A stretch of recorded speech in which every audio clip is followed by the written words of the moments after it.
Welcome you all to our very first demonstration of the Neighborhood Climate Action Forum. My name is Becky Foreman. I am pleased to be facilitating here today. I'm a volunteer with ANCA, and in my professional life I am a facilitator. And actually, let's just go ahead and introduce the rest of the facilitation team before we talk more. So Jim, if you'll introduce yourself. I'm Jim Spee. I'm a professor at the University of Redlands, and I split my time between Lewis Hall in environmental studies and Menchke Hall, which is where School of Business is, but I have a lot of people out from home too online. And my specialty is sustainable business, and so this is really right in line with the work I'm doing with my students, and I'm happy to see you all there. Thank you, Jim. And I think people know Linda, but Linda, you're going to be part of the team today. Linda Hamilton, I'm a retired facilitator. Indeed, and continuous volunteer with ANCA and leader coordinator. So our purpose here today is to demonstrate to you, give you a flavor or taste of what a neighborhood forum would be like if you were able to organize one in your own neighborhood. So to do that, we're going to model the major workshops that happen within a neighborhood forum. And then we'll talk through the ones that we don't model because they wouldn't necessarily be appropriate or applicable to you since you are from many, I imagine, different neighborhoods. And we are going to come up with some projects that people are going to be suggesting that we work on, again, to model that. And I wanted to also mention that the techniques we're using, the tools we're using, they're called technology of participation. These are very participatory methods. They were developed starting back in the 1960s by an institute which is now international, and it's a community organizing, really working on making a difference from the grassroots up. But the techniques have been used in Fortune 500 companies as well. These techniques work across the board, small organizations, grassroots, to very large companies. I'm going to just kind of talk through what we're going to be doing today really quickly. We are going to be, after our introductions, we're going to be this morning creating a practical vision, a shared vision of what we would like to see in place in 3 years as a result of our actions within a neighborhood. So we're talking on a neighborhood level, and you imagine you're all part of a neighborhood, what we want to see in place. Then once we've created that vision, we're going to talk a little bit about things that could block the vision, things that could get in the way. And then after lunch, after we take a break for lunch, we're going to have selected as a group 2 or 3 projects that kind of emerged from the vision that teams would like to work on. And they're going to be doing it, they're going to be using these templates, and you will all be using these. So Jim will talk about these a little bit more when you get to that part. That'll be after lunch. But this is what you'll be working with. It's just what your project name would be, and then the purpose of it and the steps. And as I said, he'll talk more about it. I just wanted to show it to you for anyone that won't be able to stay until after lunch, that we will be working on this as well. So I think that, then we will have, of course, our sharing out. We're going to share out what we came up with. We'll have some reflection and close. So before we go any further, Jim, I think you're going to go ahead and lead us in group introductions. Bathrooms are, we just got them unlocked. Our fearless public safety guys opened this door in the bathroom upstairs. We got them to lock that one and open the one down here so you don't have to climb upstairs. Although maybe they were just trying to give us more cardio. So there's a doorway in.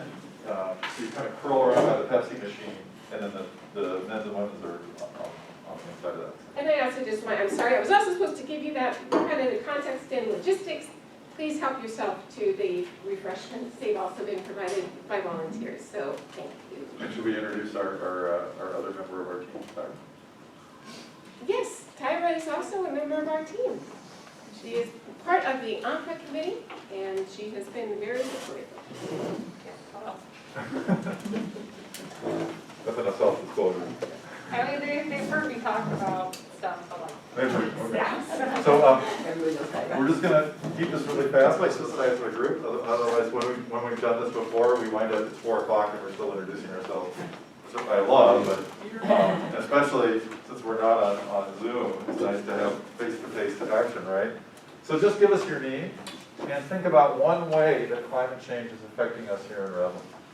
And one way I think climate change is affecting me is food waste is really a big problem. My students did a big project on it. And so I was just telling Becky, based on her inspiration, I bought a food digester that's solar powered and sits in my backyard. It's a passive digester. It's called a green cone. And we're dumping our food waste in it. So it's just something little that I can do that's making a difference. So, well, I hope. Plus they passed a law, you're not supposed to put it in the garbage anymore. Just want someplace to go. So we'll just start with Brian and we'll just work our way around. Go ahead, Brian. Hi there, everyone. My name is Brian, and something that is affecting me, and something that affected me last summer was the heat here in Redlands. It was over 90 degrees, and I work here at the farm on campus, and so I'm a little bit hesitant to come back to work over the summer. We did do a seminar series where we looked at heat indices, and so I come from Long Beach, and so it's seeing the difference between the heat over there and over here, but you can see the difference in time frame from current century to end of century is kind of mind-boggling. So I'm a little bit worried about that. I'll pass it over to my left. Okay, my name's Ron Running, and echo his comments. The heat last summer just about did me in, and so I've been looking at other places to live if I can't manage the heat in Redlands. My name is Claudia Ruiz. I agree that the heat is increasing, and I never had an air conditioning in my house, and I now think I'm gonna have to have that, and I don't like that because that contributes to heating the planet as well. But the other thing that bothers me in Redlands is the water waste. I mean, when I walk around and I see all these lawns in this area, it drives me crazy. My name is Iris. The heat doesn't bother me too much because I've been cooling myself, spraying myself with water. But I do notice something I'd like to mention here is about waste of the fruit that drop on the ground in Redlands. Especially when there's orange harvest season, whether it's a city lot or a private lot, there's a lot of dropping of oranges. Still good, very good orange, but nobody seems to bother to ask if we can collect it and maybe distribute it. So it's a tons of oranges wasted here locally. Wow.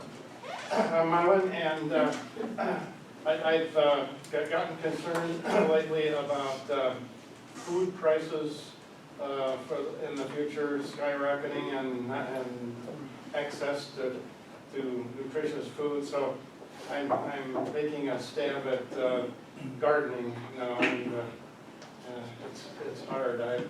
It's been a long time since I've been on the farm. Thank you.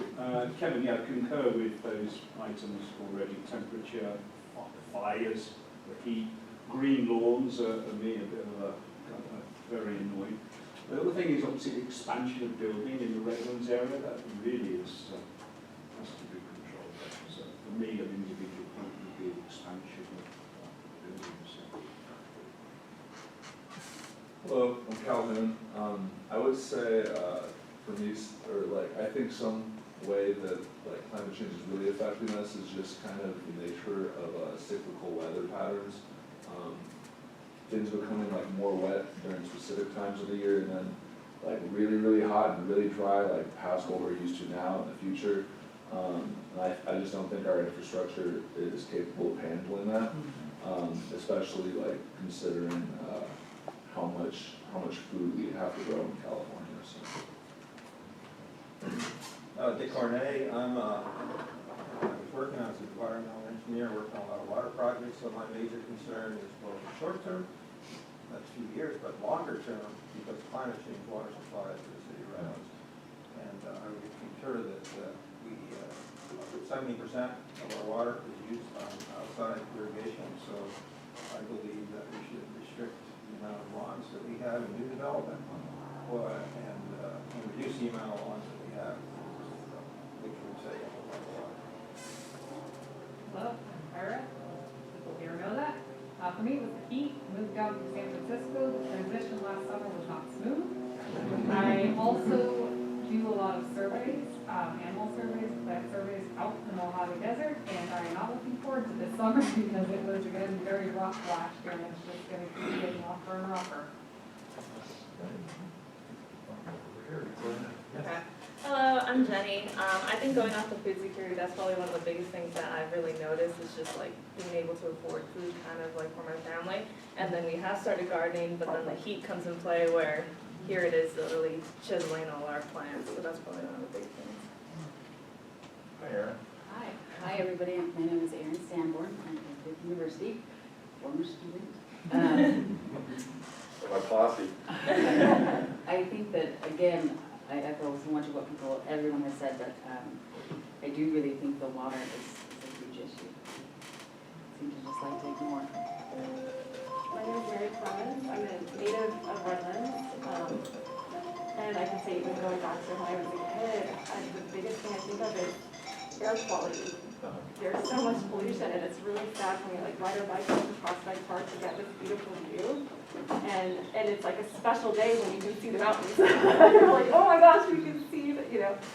That's horrible. That's really horrible, and I don't really know how we fix that, but it's probably even not as bad as it was in the 70s. My first visit here was in the 70s. I remember what that was like. I swore I would never come back, but here I am. Like there were smog alert days when you couldn't play outside, and I mean, that's crazy, but it needs to get better. It needs to get a lot better. Yeah, I'm Sharon Wilbur, and I think, of course, a lot of it has to do with the logistics industry that's been built in all the trucks that we've all noticed on the roads, which are contributing to diesel smog in our environment, and I become more aware of the air quality. Personally, I'm a walker, and so I walked downtown yesterday from Alabama and Barton, you know, a mile and a half or whatever, and I was struck by how few people were walking. And it was a warm day, 80s, so I was trying to gear towards streets with trees because it was cooler when I was walking.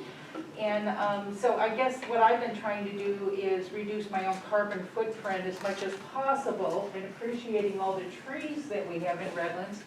Part of the reason I was attracted to the city, and also looking at the urban design that's going on, which I don't feel is conducive to bicycles. I have some near life-threatening experiences with my walking. So if I walk towards the Grove School, there's a giant apartment building going up. There's a little dirt path, and everybody zooms down the street. So there's a lot of hazards, even for walkers, and I would love to ride a bike. But I don't see how that would, you know, unless I want to take my life in my hands. So I think, you know, Redlands has a lot of potential, but it has to be realized by the community pushing for those things that we think will improve the quality of life for ourselves and for future citizens. I'm Wendy Wallace. Wow, where do we start? Pick one. What's the one that's on your mind today? I know I'm enjoying my new e-bike. So I've like ditched my car. I had to take it today because I have another appointment in Ukaipa, which is a little beyond my needs right now. But I've substituted. I do all my doctor's appointments in town now on the e-bike. Take my dog to Prospect Park on it. She runs faster than me, so I was like, I couldn't keep up with her on my regular bike, but it's fun. And I compost and the heat, so we have a garden, and we're doing a remodel right now, and I want to get like solar panel gazebo or something, I don't know, on it. That sounds like carbon footprints. Yeah, reduce really whatever I can, and I've got my order in for the new Fisker. It's a solar panel roof SUV that's a convertible. I'm like, oh my god, and everything inside is recycled material. So yeah, this hits home, so this group is cool. Glad to be here. My name is Aaron Guest, and that sounds like a great future. So, I gotta echo Mary, air quality personally affects me the most.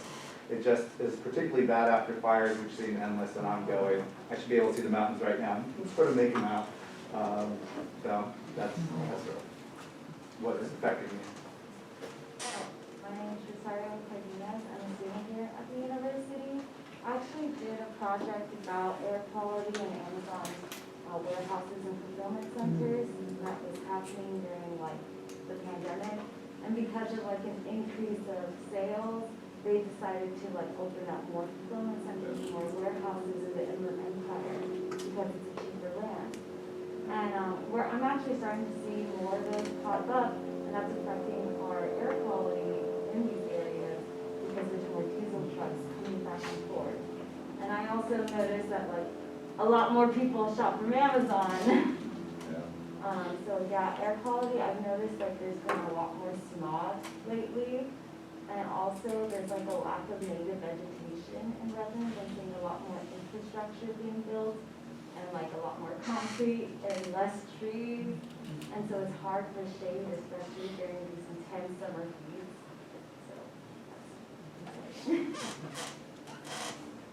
So I'm Tommy Olson, and I have concerns about water, of course, everything else too, but the big trees along the parkways are the ones I think that are not getting enough water, and that concerns me. I just wonder how long they'll last, and we need them to help get the oxygen, or CO2 out of the air.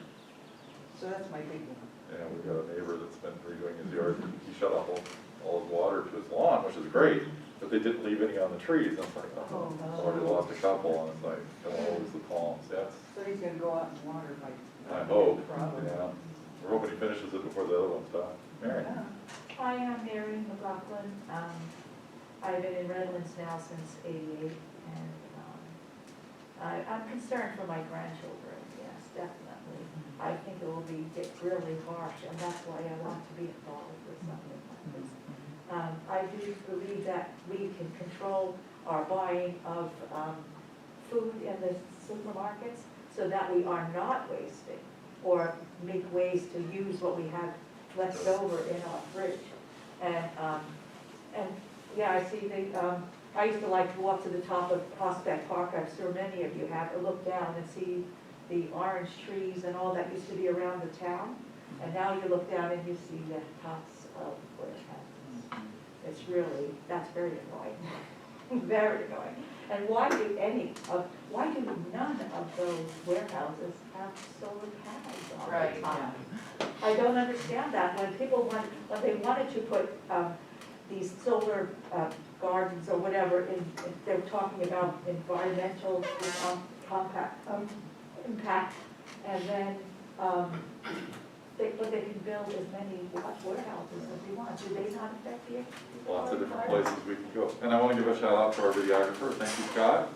Oh, you're welcome. Back again. He videoed all of our lecture people. And I'm going to go back to Becky and she's going to start us today. All right, thank you very much, Jim. Well, thank you all for sharing your thoughts about how climate change is impacting us now here in Redlands and California as a whole. And that's the kind of introduction that we do with a neighborhood. So if this was a neighborhood forum, we would be doing introductions that would be pretty much along those same lines. But they've actually been preceded by some things we're not modeling today. That would be, first there would be a welcome by the neighborhood organizing team. So that would happen first. And then there would be a presentation of the neighborhood map that would already have been created with the boundaries drawn in, so people understand this is the neighborhood that we're in, that we're talking about. Then we would go to the group introductions and an overview of the agenda, which we did today, although we will have it printed with the neighborhood groups. We probably have a printed one on the wall. And a 15-minute climate presentation with Q&A. So you have already been experienced, you've attended the Climate Action Series and you know about ANCA. So we're not going to be doing that today. We're not modeling that today. We're not doing the climate presentation, but that is what we'll do in a neighborhood forum with a neighborhood. So, for today, we're going to move right into our demonstration. The other comment is, you're not defining what a neighborhood is, that's really up to the group. Correct. And I've been to Modernism Week in Palm Springs. Sometimes a neighborhood is a condo association. Sometimes it's an entire block. And in Redlands, it could be everybody whose kids go to the same elementary school. So we're kind of leaving that up to you to kind of choose that.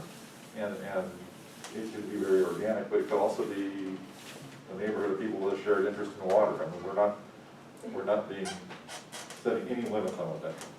Yes.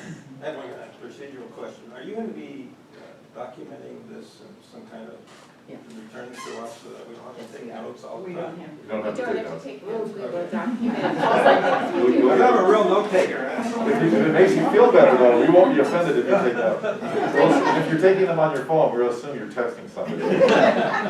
Thank you for asking that, Dick, because that is important. We will document this so we can get it back out to all of you.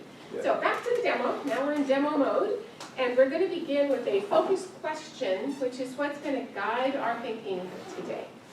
So our focus question, and we've got a made-up neighborhood name, so we're just going to play along with it.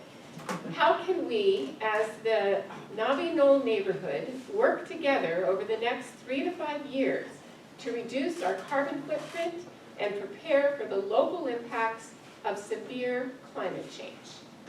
So as you've heard that and as you've seen that, what are some words that just jump out at you? What are some key words in this question? Navi Knoll, what does that mean? Oh, that's just the makeup word about Yes, that's Navi Knoll Elementary School. It's right next to Mariposa. Okay, that's it, okay, yeah. We didn't want to give a specific one. Okay. Anything that stands out to you? Work Local, together. okay. Yeah, I like work together. Local, yeah. And then I heard work together. Work together, okay, work together, yeah. 3 to 5 years. 3 to 5 years, yes. Okay. To prepare, okay. Reduce. Reduce. All right, so it looks like. Severe. Severe, sure, Severe. yeah, indeed. Okay, so it looks like we've got the right question here to answer. So we are going to be working on answering this together as a group. And to begin, we're going to start by creating a practical, what we call a practical vision of the future for our neighborhood. And as we do that, this is the question we will be focused on. The question, I may need to use some tape for this. Oh, it seems like it's sticking. Okay. What do we want to see in place in the next 3 years as a result of our actions? So here we're talking about 3 to 5 years, but for our purpose of our vision, we want to bring that down to 3 years. A little bit easier maybe to wrap our arms around 3 years from now. So that's the question that we're going to consider. So to begin, we're going to go through some visioning. So I do want you to kind of just take a breath. Everybody breathe. And if it's comfortable for you to close your eyes, close your eyes. If not, it's okay. And I'm going to go through a visualization. And this one might be difficult. This first part of this might be a little bit difficult for you. But I want you to imagine that it's 10 years from now. So we're in 2032. And there has been progress made on reducing CO2 emissions, but the planet, it's still warming. Summers are getting longer, the heat is more intense, some days are too hot for outside work. We're still in a drought. Now we're under severe water restrictions. Electricity is intermittent. We have more frequent brownouts and blackouts, and wildfires have occurred year-round. The air is dangerous to breathe. Some supply lines have collapsed. So now it's very difficult to get certain products. Some much enjoyed food is no longer available or so high priced we can't afford it. Food like coffee, chocolate, and wine, where crops are being affected by the heat. And in this year, 10 years in the future, there's a worldwide food shortage. due to crop failure in several major grain-producing areas. There are more homeless people wandering the streets in our community. Some are local people who, because of rising prices, can no longer pay their rent or make house payments. And others are recent climate refugees who have nowhere to go. Gang activity is growing in our area, and there's been an uptick in crime, especially theft.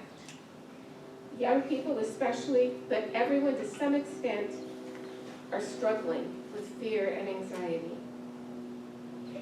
So now, you may open your eyes for this next part and take another deep breath. Everyone breathe deeply.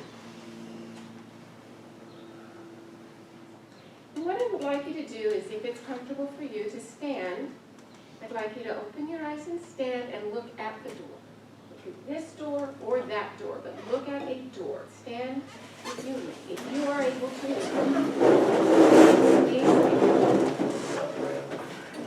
All right. So now as you look towards the door, we're imagining a different future on the other side of this door. And we're still in 2032.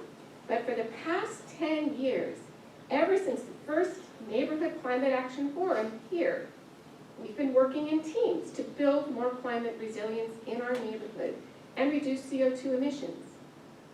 So, when you're ready, I want you to imagine walking around your neighborhood. You can close your eyes again if you'd like to imagine what you see in your neighborhood. What are the visible signs of climate preparedness? What's different from 10 years ago? What kind of activities do you see going on? What sounds do you hear? What projects have neighbors completed that have prepared them for the increasing heat, food and water shortages, and more severe weather? What new skills have they and you acquired? In what ways are young people and children participating? And what are you all doing for fun? What do people you talk to say about the neighborhood? What's the thing they're most proud of that they have accomplished since they first began working together? Now go ahead and take a seat again. As we were going through that visioning, I know that there were some images or thoughts that came to mind about what you would see in place as you go through that different door, as you go 10 years into the future with things having progressed within your neighborhood, people working together continuously to be more resilient. So I'd just like to get one or two examples of something that you saw in place in 10 years. Things that were happening in 10 years. Yes? I see less lawn and more trees. Less lawn and more trees. Thank you. Yes? I heard no engines, just quiet nature. Oh, lovely. Thank you. Yes. Yeah, one more example of something you would see. Yes, I Tommy? see cactus plants and succulents. Cactus plants and succulents. And Mary? I see the neighborhoods actually becoming friends and it's caring for each other. Neighbors caring for each other. Yeah. I see investment in a community garden. Investment in community gardens. I'm going to hold now because I want you to start in a moment. You're going to brainstorm on paper. We have recycled sheets of paper on the table. We have some at your place and there's some in the middle. What I want you to do now is go bring your thinking down to 3 years, imagining what you would see in 10 years. What would you see in 3 years? What would you like to see in place in just 3 years as a result of this neighborhood planning and acting together? So I'll give you just about 2 or 3 minutes. Just write down whatever comes to mind, what you would like to see in place.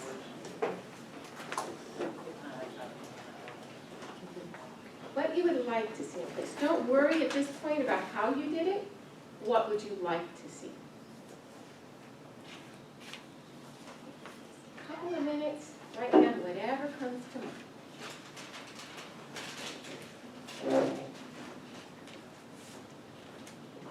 And we're thinking about neighborhood actions.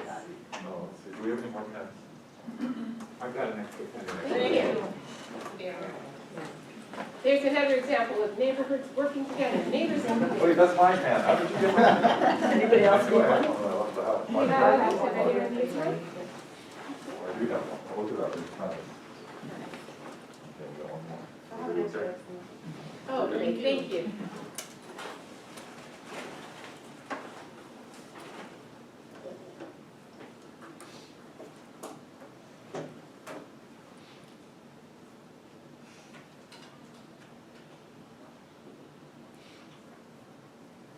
Things you want to see in place in 3 years.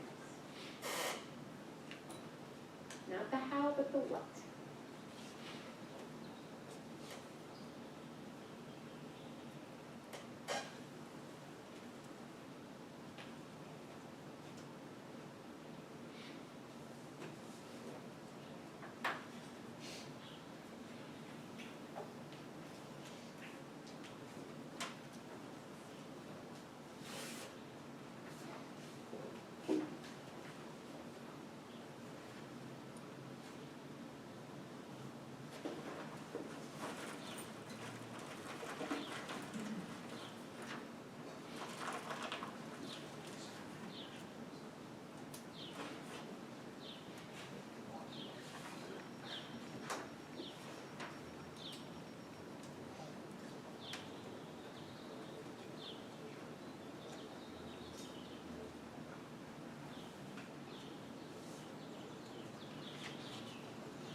So many ideas coming forward. That's wonderful.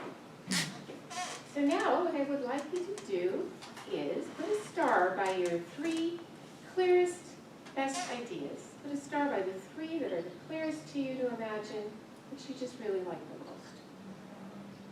Put a little star by them.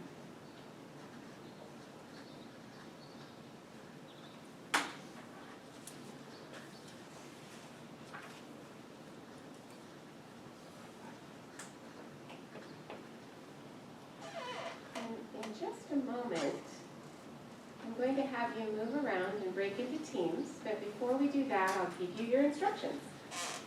When you get into your team, and I think we'll have teams of 3 and 4, maybe you could even have one team of just 2, we'll get there in a moment. Well, with your team, I want you to share your ideas that you starred, your favorite ideas, share them with each other. And then, oh, I forgot to say how many ideas I wanted them to choose. I think a good number would be 8. But if you could choose 8 ideas within your team, and then we have these half sheets and markers for you. You'll write 1 idea per card. So just write 1 idea per card after you've decided on which ones you want to share. Please try to be succinct if you can. Try to keep your idea to just 3 to 7 words. Not less than 3, because we want it to be clear. But try not to go over 7, because we don't want the entire explanation, just sort of, what was that thing that you saw? And finally, and very, very importantly, if you could please print big like this, because we'll be sharing all of these up here, and everybody's going to want to see them. So what we have back here in the back is we've set up tables with markers and half sheets. And if you wanted to move somewhere else, there's some space that will still be available here. I'm going to let you self-select. Just go to a table. Everybody is welcome. I think everyone is welcoming everyone. They share pens. You're great people. Just go find a table, and if there are already 4 people sitting there, find a different table. And just go begin your brainstorming together.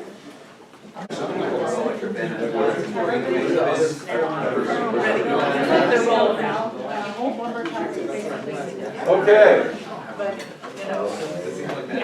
All right, we're gonna read through the first 15 ideas, and as we see things that go together, start looking for places we can pair. And then one of the cool things about this methodology is we don't try to really say what anything is until we know what we make. So we'll let it naturally evolve. That's why we use these symbols instead of actual names. And we will eventually title the groups of cards. And one of the things I've appreciated about this model since I first did it with Linda back in the 80s is you don't have to have 100% agreement in a group, but you get consensus around what's important. And so we recognize everybody's contribution, but we also don't have to be 100%, oh, we're only going to do this. And then we sort of self-select out of that. So the process has a natural flow that builds community rather than focusing on difference. So our first idea is white roofs, solar panels, and rain barrels. Stop building large housing complexes and warehouses. More trees, less lawns. Build community engagement. Food preservation. More safer pedestrian accessibility. Depolarizing climate change. Maintain increased tree canopy. Maintaining and. Oh, and increasing. And. So don't lose the ones we have. Get some more. A food co-op. Community gardens and composting. Community gardens and local markets. Dare I put that one up next to the other one? Do you think that sort of looks like the same one? But here's what's cool. I like using different color cards too. Here we got two different handwritings and we got the same idea coming in. So that's the other fun thing of this is you see diversity and unity coming together. Composting, grant funding for folks to buy bins. Incentives for incentivize decreasing carbon footprint. Reduce use of cars, more bikes, walking, and train. Street calming, oh, I love that. And then water capture. So as you look at these, you see some natural ones that want to be together? Yeah, water capture and rain barrels. Okay, water capture and rain barrels. Water capture and, oh, rain barrels, there we go. They're right under the symbol, Jim. Oh, so you put them up there, okay. What do the symbols mean at the top? Nothing yet. Oh. They just mean that we started a group. They're just an organizing tool. More trees and more Because if we trees name it, then we might, the group could change as we put more things in it. So you don't name it till you're ready. Go ahead, what else do you More see? trees and maintain tree canopy. Okay. Maintain tree, yeah, there we go. Up by the top of the symbol, so you can see that they went together. Oh, okay. We'll start from the top and go on down. I'm less organized than that. I like to just look at everything that we show So up. we do have composting, community garden and composting, and community garden and local food Okay. market. And then probably the food co-op also kind of falls under that. Okay. The food co-op, Are those sort of all in the same? like food. Oh, look at that, we already got a big group. Okay. Incentivize decreasing carbon footprint, still over there. Build community engagement, reduce use of cars. Stop building large housing complexes, depolarizing climate. And more pedestrian. More pedestrian, yeah. Could the depolarizing and build community engagement kind of go Oh, together? yeah. Can you explain depolarizing, what you really meant by that? Who did that? Okay, so whoever wrote that card, did you say something about it? What's Yeah. that mean? Just, it's, I think can be a touchy topic with people, and so the idea of bringing together your neighborhood and to have a conversation about climate change, I think there might be very different viewpoints. I know in my family there is. Yeah. And they do tend to be politically. Finding ways to talk about it that don't upset people. Okay, let's grab 3 more cards from each group.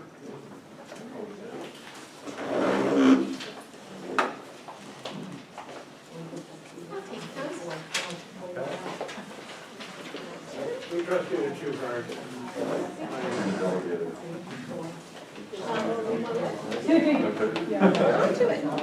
Not all decided. Get your cards yet? I think I got it. Big stuff cards, okay? I've got 3 for you right here. How easy? It's like the same. All right. It's a Tacoma, Okay. it's a Tacoma, it's Lakewood, so come. So we've got more trails to walk and bike through Redlands. That's supposed to be there, oh. Do they all? Let's wait till we get them all up and then we'll start moving them Okay, over. yeah, Let's see if we get any new hold that chairs. thought. Okay, Yeah. hold it.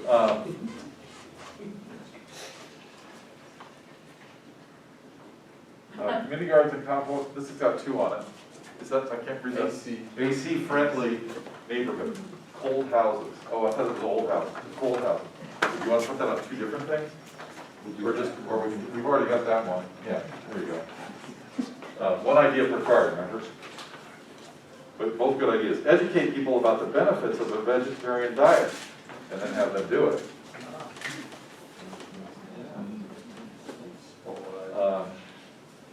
I'm on a vegetarian 12-step program. I keep falling off. Less diesel and gas machinery. More charging stations. Safer bicycle trails in town. More rooftop solar. Neighborhood carpooling. Group purchasing power for things like solar. Native pollinator gardens. Oh, yeah, that's cool. More solar. Water filters to reduce, the plastic bottles, is that the idea there? Yeah. More working from home. 50% less lawn. And more solar and white roofs. Okay. So is that one okay under that one? Well, no, wait. We like the grape juice. We are neutral in Okay, this. we're neutral. We don't decide. We don't decide for Give me you. a Well, any new pears first. Are there any Oh, new the pears? pears. that Oh, were the new pears. formed? Oh, good idea, okay. Well, there's 2 more solar ones. 2 more solar ones? Yeah, so You we have got a more solar solar. column, you should have a solar column. So that's gonna be popular. 3 more solar Okay. ones. Top right? More rooftop solar on the right. Oh, yeah. Yeah.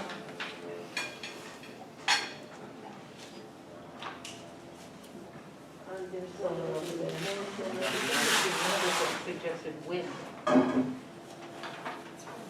So that's sort of separate from this, but that's got different ideas on. More charging stations, does that go with anything else?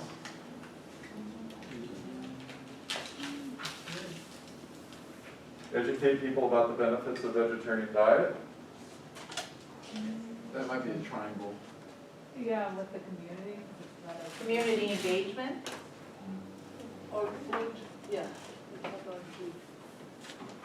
Or it could also go on the food one, so it kind of combines both, doesn't it? I think the circle is more like human infrastructure, so maybe like the more trails, bikes, and biking through Redlands, but safer bicycle trails.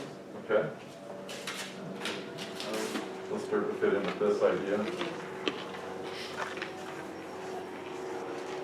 Maybe also the neighborhood carpool. I think that 50% less lawn should go with the square. Okay. Maybe made it all night, but it's also. Square. It's kind of like, get rid of the grass. Uh-huh.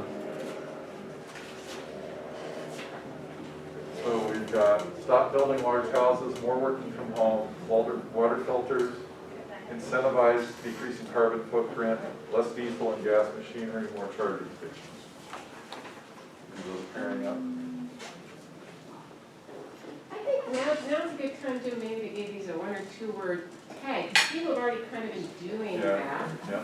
Do we want to pull up one more loop or tag them down? This is we're gonna get to the last round, so they're gonna need to know what our tags were Okay. to decide where the card goes. Okay. So yeah, let's grab a marker and we'll just go down the line and give it a 1 or 2 word tag, just real quick to kind of hold what the general meaning is of the column. What's common here with these two? Water conservation. Water, okay. You got this. You know what we're doing? On the triangle? Engagement. Yeah. There you go.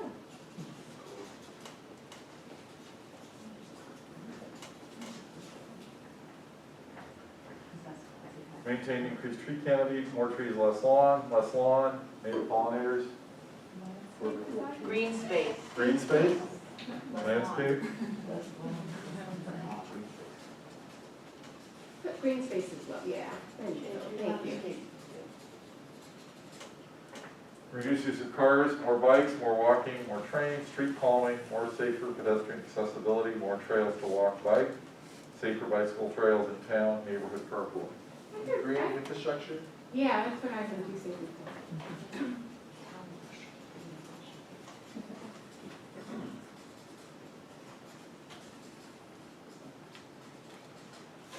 Would it be more working from home part of this, less car?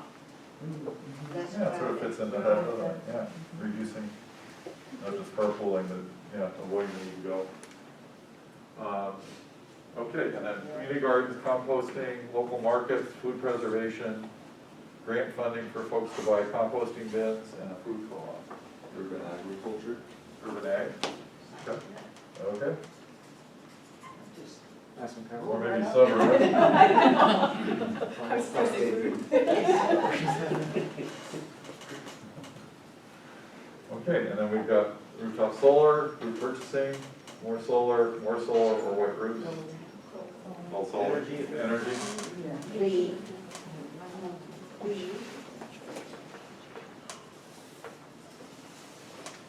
Cool. More charging stations would fit into that. Okay. As long as they're powered by green energy. Yeah, yeah, that's the trick, huh? Do any of these other ones, water filters, Maybe it's trees, positive infrastructure then. Oh, okay. Yeah, no, yeah, I think it does. Less diesel, I go in that last column. Under here? Yeah, so it's sort of the alternative is more charging stations. Yeah, I noticed that at graduation, our golf carts are all electric here on campus. I thought they all were. Oh, man. Those guys drive by. Did you drive a golf cart this weekend? Was yours electric or gas? No, it was gas. They were rented. Oh, they were rented, yeah. Why don't you walk? Oh, no. So, incentivize decreasing carbon footprint, does that fit any of our existing columns? Yeah, it feels like a community kind of purpose. So implicit in that is who's gonna do that, and doing that together as a group and creating that imperative.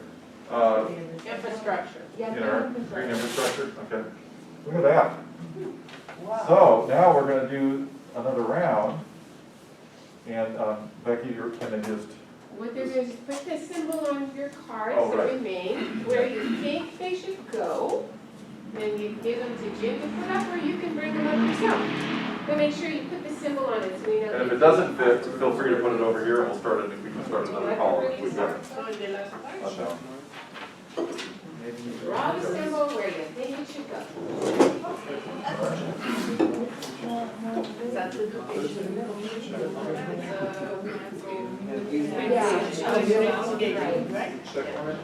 AC permit. Is that a circle?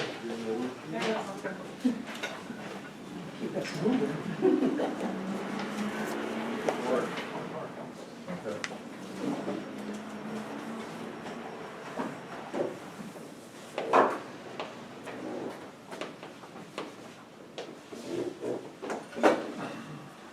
Oh, we love composting. We're gonna start a compost pile, cards about compost. Although my food digester says not to put crop paper in there. It won't. I have one more over here. Okay. AC friendly, so that, is that, you want that? That's gonna be a wavy green energy. Green energy, oh, okay. Oh, yeah. Oh, AC friendly, right. If it's powered by solar. Well, if you insulate, then you don't need power. And you'll just, I'm just gonna dig underground until we get to 54 degrees. So you're gonna read the new charts. Oh, sure, okay. Well, let's go through it, review what we've got. So. Oh, just the new ones, just the new ones, yeah. I don't remember which one. They've got the symbols on them. The Oh, ones that's with right, the oh, symbols okay. drawn on it. Oh, right, okay. Hopefully. So some do, some don't. So we've got educate children about their impact on the planet and have the action, have them act on a better lifestyle. We've got less grass, better hardscape, more native and drought tolerant plants. a whole bunch here, shared food gardens, community gardens and composting, produce gardens, composting, neighborhood greenhouses, neighborhood composting. The other thing that you'll notice when you do this is replication sometimes means importance, but sometimes it just means a shared feeling that that's something we want to do. Just because there's a lot of votes for it doesn't mean you have to pick it, but it is an indication that's broadly felt across the group. That's the other thing I love about this. It's coming, you see by the handwriting, it's coming from across a bigger population. So in green energy, we have AC-friendly neighborhoods, and I think we've captured everything. Do we have all the cards? So what we're going to do now, because the next part of the process is going to be a more thoughtful and in-depth discussion of each of these columns, we want you to be feeling refreshed for that, so we're going to give you a 10-minute break to get some more food, coffee, whatever you like, and then we'll reassemble at about 5 after 11, and we will begin to look at these in more depth. So please take a break, move around, refresh. We are going to move on. All right? Give people another moment to resettle.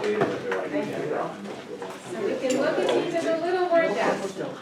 Our next aim. So what we're going to be doing next is we're going to go through each of these columns that you've all created together.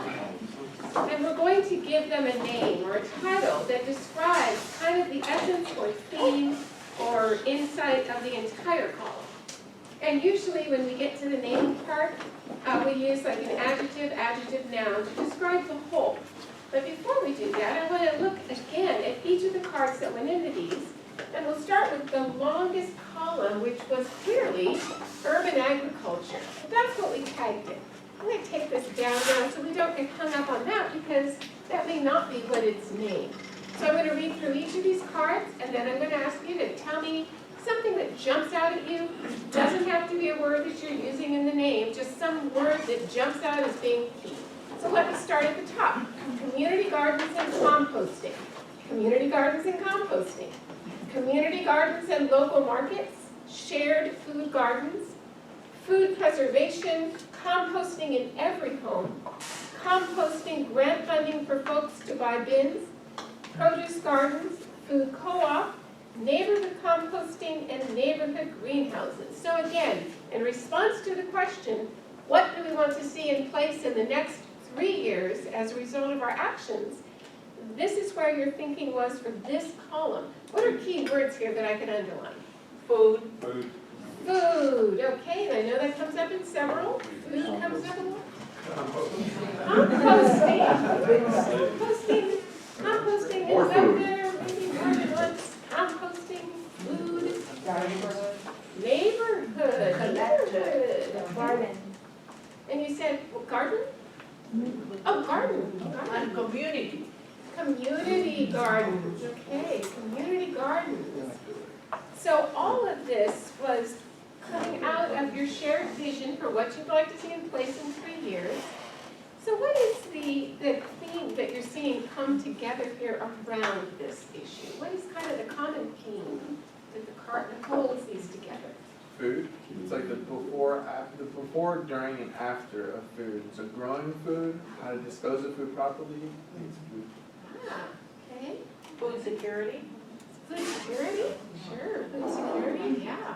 Sustainable food management. Sustainable food management. Wow, okay, sustainable food management. Lynn is taking notes for us. So, Community effort. community effort. Community effort. Maybe become aware of food, how food grows, how we use it, and how we Yeah. Use Use it, yeah. dispose of it. Yeah. And dispose of it. That was the word I was looking for. Yeah, whatever the word is that we want for that. So, okay, so Linda's been taking notes for us, and I think you've gotten some good ideas that have come up already around this. What are some of the things that we've heard so far, Linda? Just a couple of. I think I just wanted food security, sustainable food management, community efforts, and how to use food. reminds that we're thinking about what at the neighborhood level Yeah, at the can neighborhood we level. put in place? that will- Right, very good, thank you, Linda. So this is at a neighborhood level in 3 years, and you're describing a change here. So what's the change you're describing that's gonna be in place? What's the change here? We want a community space to do this. Rather than community, we should say neighborhood, You shouldn't could say neighborhood, yeah, we? Because community to me means a little broader, the whole maybe, city. yeah, yeah. I know here with this group, you're kind of part of a larger community, but in practice, it'll be a neighborhood, so yeah. So yeah, thinking in terms of neighborhoods, and you're describing a change, and you've talked about food sustainability, about a community effort, you've talked about kind of the whole life cycle of food, from birth to composting. So, well then let's come up with an idea of what would be the name that would kind of hold all of this, describing the change and the new reality that you would like to see in your neighborhood as a result of your efforts in relationship to all of those things. We've already come up with some good starting points. Neighborhood agriculture and composting. Neighborhood agriculture and composting is an idea. Neighborhood Agriculture and you said, Tommy? Neighborhood food management, and we have, I think, the word sustainability. It seemed like that was kind of the key word for a lot of. Sustainable food system. Neighborhood sustainable food system. Ooh, I get a lot of nods. Is everybody okay with neighborhood sustainable food system? Yeah.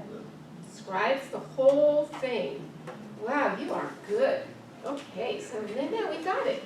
Neighborhood sustainable food system. Wonderful.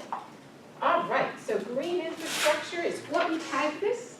But forget about the tag. We're going to look at the whole. Let me read through these and I'll do the same thing. Underline keywords. Reduce use of cars, bikes, walking, train, street calming. More and safer pedestrian accessibility. More trails to walk, bike throughout Redlands. Safer bicycle trails in town. Neighborhood carpooling. More working from home. Stop building large housing complexes and warehouses. So, thank you. What are some of the key words that kind of jump out at you in this column here? Bikes. Bikes. Bikes are jumping out. Bikes. Okay. Bicycle. Oh, we got bicycle here too. We got bicycle. What else? Walking. Walking. Yeah, walking goes to the back. Okay, we talked about walking and pedestrians. Walk. All right. And anything else that kind of jumps out?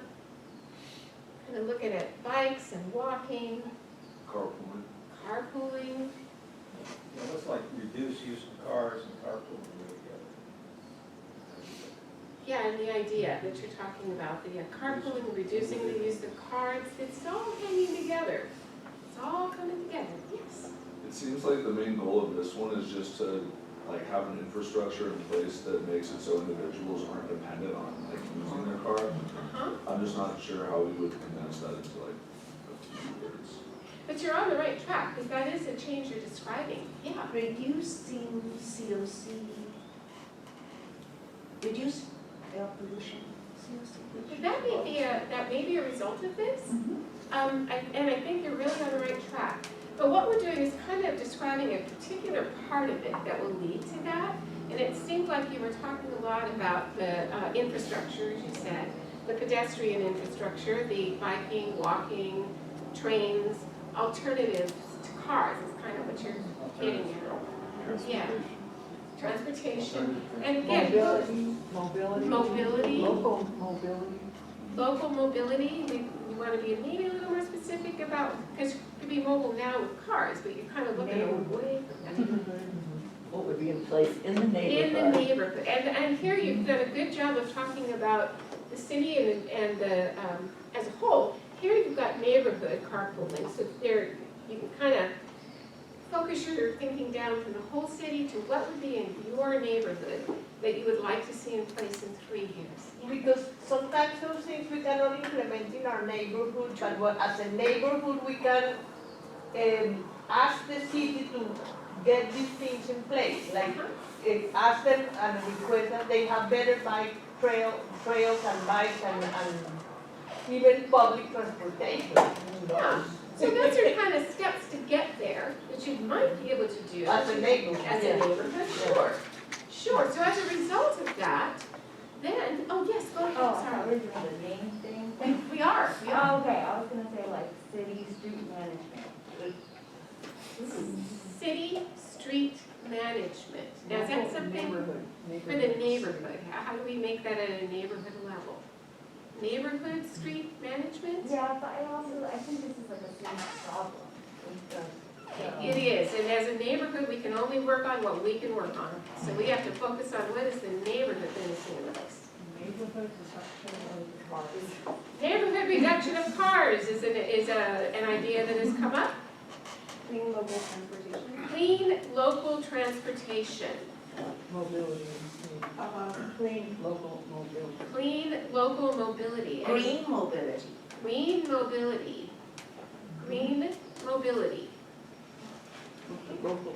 Green local mobility. Yeah, or neighborhood. Green neighborhood mobility. Green neighborhood mobility. But does that draw a picture for you? If you think in 3 years you've got green neighborhood mobility, does that draw a picture, or is something missing or not quite right? I would say sustainable neighborhood mobility. Sustainable neighborhood mobility.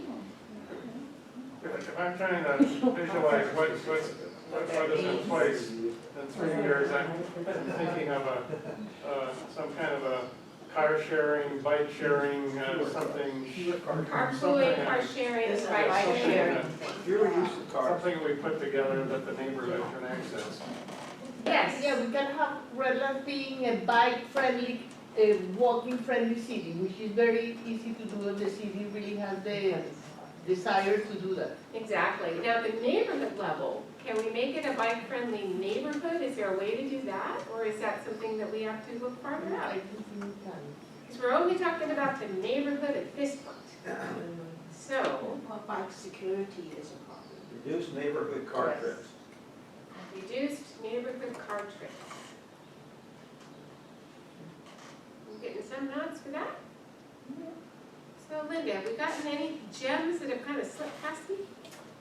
So I've got less Reduce than neighborhood some car cars, city street management, neighborhood reduction of cars, green neighborhood mobility, a car and bike sharing in the neighborhood, and reduced neighborhood, I can't read my writing, something.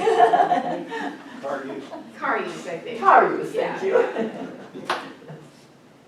So is one of those kind of resonating with you? Green neighborhood mobility. Say that again, The please. green. Green neighborhood mobility. Is green neighborhood mobility okay? Can we live with it? It sounds great, but I can't picture it. Exactly, now. yeah. I You love it, don't know but that I it don't could know what be. it is. You would like to see it in place. You would like to see it. So right now, we're still on the Not what? specific enough. I think we It's not should be more specific. specific. Okay, make it more specific for us, Dick. Well, I said that. Reduce, Basically, all of that is reducing car use. okay, reduce, Reducing neighborhood car trips or car use. reduce neighborhood car use. Is that okay with everybody? Reduced neighborhood car use in 3 years through these various mechanisms. Yeah, that's a little more. Or what about better? Because I can see, I'm gonna use my car less to run over to see my neighbor on the next block. Reduced neighborhood car use. I mean, and like with that too, like if you're gonna go to the grocery store, you can ask your neighbors, you can be like, hey, I'm gonna go to the grocery store, does anyone wanna come with? You can all go take a trip to Costco. Yeah, you talked about neighborhood carpooling, that could be part of that. So a lot of these things could lead you there, so we're okay with reduced neighborhood car use. Yes. Whether or not we can get there, we don't know, but we would like to see it in place. Okay, you got it, Linda, thank you. Good job, everyone. Now I'm gonna move to this one. we tag this one as green energy. Thank you, Linda. So green energy, more rooftop solar, group purchasing power, for example, solar, more solar, and more charging stations, less diesel and gas machinery, and AC-friendly neighborhoods, cold houses. So, what are some key words here that jump out at you? I'm gonna say solar. I think about a couple of times. Yeah. So you're saying that you're thinking of this, what's coming to your mind is green energy. Is that what I was hearing? Is that green energy? Green energy. That's a good one. I mean, that may capture all of this. You're talking really specifically about solar, but you've also got some other things that go into green energy, like neighborhood cold houses. Looking at the group purchasing power for solar, I can see neighborhoods taking that on, maybe seeing what they could do.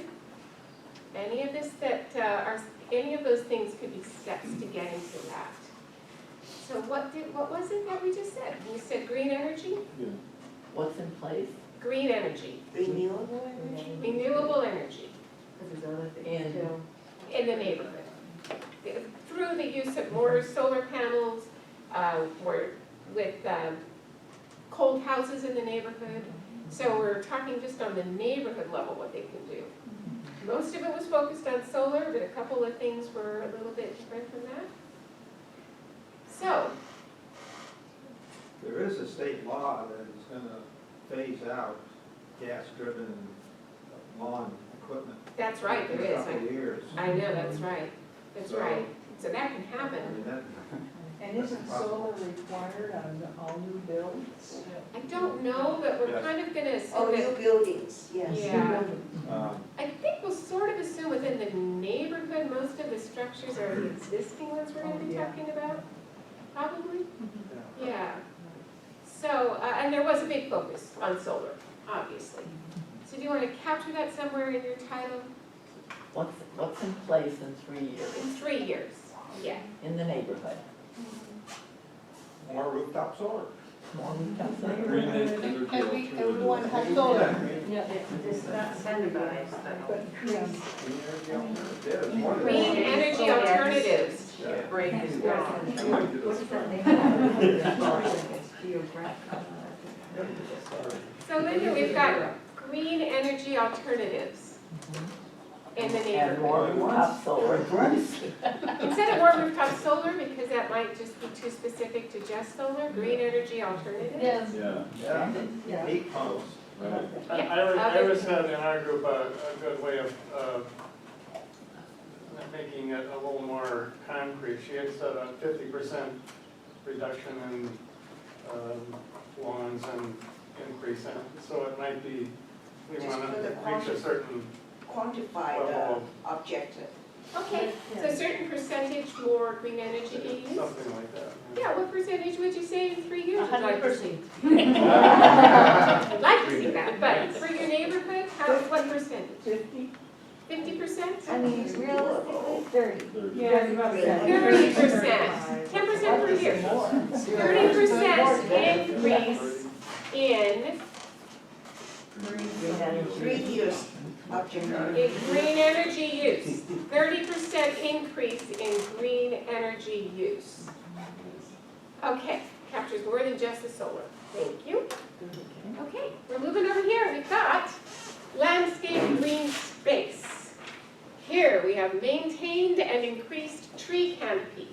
More trees, less lawns. 50% less lawns, what you were just talking about.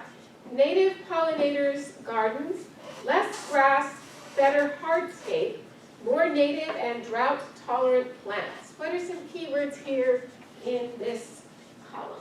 Native. Lawns. Lawns, Trees. trees, native, yeah, yeah. Okay, native down here too. So what is the theme here then in general? What is this generally about here in this column? What's More it? native, Landscape. less lawns. Landscape, more native, Yeah, plants, less lawns, Water-wise planting. Water-wise. water-wise, Sustainable landscaping. sustainable landscaping. Yeah. Also also resilient landscaping. Resilient landscaping. We said we could have adjective. It could be sustainable, resilient landscaping, if you like both of those. Native, resilient Landscaping. landscaping. Is it also sustainable? Usually I mean, it's native resilient. Well, native is very specific, and we're talking about other possibilities besides native changes. Besides native. Yeah. So the main focus of the planning you're saying then is the resiliency and the sustainability, which gets to the water issue. Sustainable landscape. Sustainable landscaping, Right. Water-wise. water-wise? Water-wise. You like that word too? Water-wise, sustainable landscaping? Yeah? Yeah? Nobody's gonna get up and storm out if we do that? Water-wise, sustainable landscaping? Unless there's a severe weather event. Unless there's a severe weather event, yes. All right, thank you. Okay, you are on a roll. We've got community engagement here. Build community engagement, depolarizing climate change, educate people about the benefits of a vegetarian diet, have them do it, incentivize decreasing carbon footprint, educate children about their impact on the planet, and have them act on a better lifestyle. So Doesn't again, that thinking third one again, go in the food column? which one? The vegetarian. Vegetarian. Educate people about benefits of a vegetarian diet. Diet. Does that go over in Who the was third it who one? wrote the card? Me. Did you want it in this column or you want to move it to food? Do you think it's more Well, about the education part? Well, I think it's important about the education part because people don't realize of the damage that the meat is doing. I mean, and eating meat is bad for you as well. So it's about education and also, yeah, so I think we are missing maybe a group that is education, building awareness about specific things. Okay, so you're talking about building awareness. Let me underline some words here. You said educate. So Exactly. educate is kind of popping out at you and educate them here. What else? Depolarizing. Depolarizing. Engage. Engagement. Okay. So what are you describing in terms of what's in place now? I know there were concerns that came up that kind of inspired that card, especially about the depolarizing. What's in place now that's happening that's creating that polarization? What's that that's going on? Getting to know neighbors and community. So is that not happening now? Not as much. Not as much now. People are not getting to know each other as much in the neighborhood? Not at all. But Erin, I really want you to explain a little bit what you meant, because it's like attaching labels to people that are towards going for climate change in terms of political parties, or what is it that you mean by that? I just think it's a polarizing topic where some people think it's not real and not happening and kind of made up. So We're moving, I think, more and more away from that, that it comes into like, what a waste of time, how can I have an impact? So I think that education is a huge part of that. Okay, so basically what you're saying is people don't believe in it, they think it's not important, and then others we do. That's the polarization. creates Okay. the polarization. Okay. So the polarization is already there, is what you're saying. And so in 3 years, you'd like to see less of that. And education is a lot of what you were talking about, education. How do we capture that? What is then this change we're describing? What's in place in 3 years in the neighborhood? I think it really is it's that community building kind of coming together. Even saying, we're not asking if you believe it's real or not, we're asking about what type of neighborhood and life do we want to live totally on our street. So how do you, I think that that's through coming together to have a cooking class or something. Yes. There's always people that they have different view about the subject. But we as a group, we have the same idea about the subject. If we can produce some results in 3 years, that will be convincing Demonstrate by doing. Yeah. Thank you. Okay. So how would you want to describe this change? How do we want to describe what's in place now that you've gotten past the polarization through the different things you're talking about, education and cooking classes or demonstrations, potlucks with sustainable vegetarian food. I am a vegetarian for many years. So what is the change we're describing? How do we want to put that into a title? Kind of follows the same format as these up here. What are we describing? Yeah, I'm sorry. Neighborhood building and education. Neighborhood building and education. Neighborhood building and education. Getting some nods. Building awareness Building awareness. and education, yeah.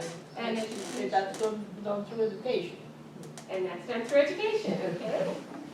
And through other means, I'm sure, but yeah, education is kind of the thing, and then how you get there is another thing. Community building and in education. Community building and education. Community building and education. Within the neighborhood, so, but even within the neighborhood, I can see how you could see that as a sense of community, building a neighborhood community. You can say neighborhood. Neighborhood. Instead. Let's do neighborhood too, just kind of keep us in the neighborhood frame of mind.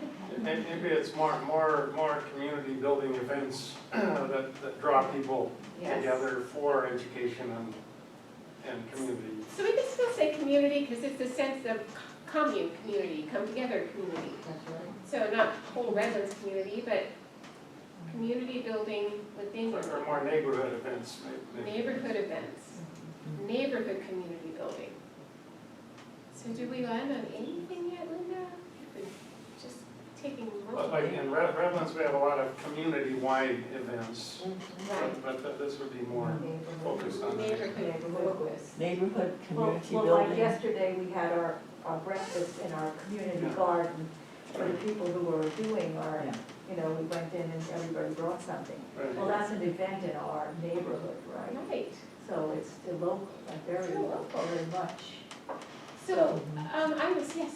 I feel there's a lot of communication, ways of to communicate. Yes. And by not only words or literature or flyers, but by some group effort like community events or something of a neighborhood event Yeah. that make people happy. Yeah. That's right. It's a way of communicating. I Block think parties. so, yes, it has to be Yeah. fun. I keep thinking of like building neighborhood connections or somehow where it is, in thinking of like in 3 years, just to have people get to know each other and connect and come together and, That's right. but that's kind of step one in that. I think, the neighborhood I grew up in Redlands, that happened a lot. We were all very good, but that's not necessarily the case anymore, so. Almost thinking like building like a neighborhood watch type thing, but just that connectedness. Yeah, neighborhood connectedness, yeah. So you built neighborhood connectedness, Getting to know your neighborhood. getting to know your neighborhood, neighbors, and neighborhood. Yes. I was just wondering, like, why do people think, like, why do we think that kind of like neighborhood connection like doesn't happen anymore? Social media. Pandemic. Social media. So, Yes, and then then very much life. Cars. Yeah. All their cars. Yeah. I think There are no that front there porches anymore. are a lot of Porches. reasons. Yeah. I think the reasons are gonna be different for every neighborhood. It could be the geographic layout of the neighborhood, it could be the people in the neighborhood, it could be a lot of things. But that's a good question to bring up at a neighborhood forum, to ask, what might prohibit you from doing this? I live in a condo and I know 4 people who live in the unit I'm in. But I know some of the others, but not all of them. Yeah. So, you tend to sort of stay local. So we're talking about what It takes success. effort also to get to. Yes, it takes It effort. takes effort. It takes effort. We don't all have time for. And single-family neighborhoods, you're spread out too. I mean, Spread you're out. not close together, maybe one side or Right, the that's other right. across the street, but that's about it. Yeah, people brought out the cars, Linda was talking about that, people go off in their cars, they don't spend a lot of time at home anymore, necessarily. So what would success or victory look like in 3 years? How do we describe that? Now we've been successful in 3 years in bringing that sense of community together to the neighborhood, which has resulted in getting people more engaged with the things they can do to be more sustainable. Looking back at our focus question again, that we wanted to have people preparing for the impacts of climate change. So through all of these mechanisms, related now specifically to what you were talking about here, the community piece of it, building the community piece of it, how do we describe that success? What is it, or have we already done it? And just kind of. I wonder if Linda could read the list. A couple more, Linda, if you don't mind. Neighborhood building and education, building awareness through education, building, community building and education. Oh, another one I can't read. Neighborhood, community building and educational events. Neighborhood connectedness, getting to know your neighbors. Neighborhood climate awareness. Neighborhood climate awareness. Iris, what was your thought? I was thinking about what you mentioned, neighborhood forum.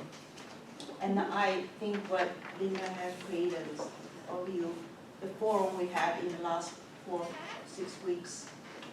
I like to think this is like interactive neighborhood forum. Yeah.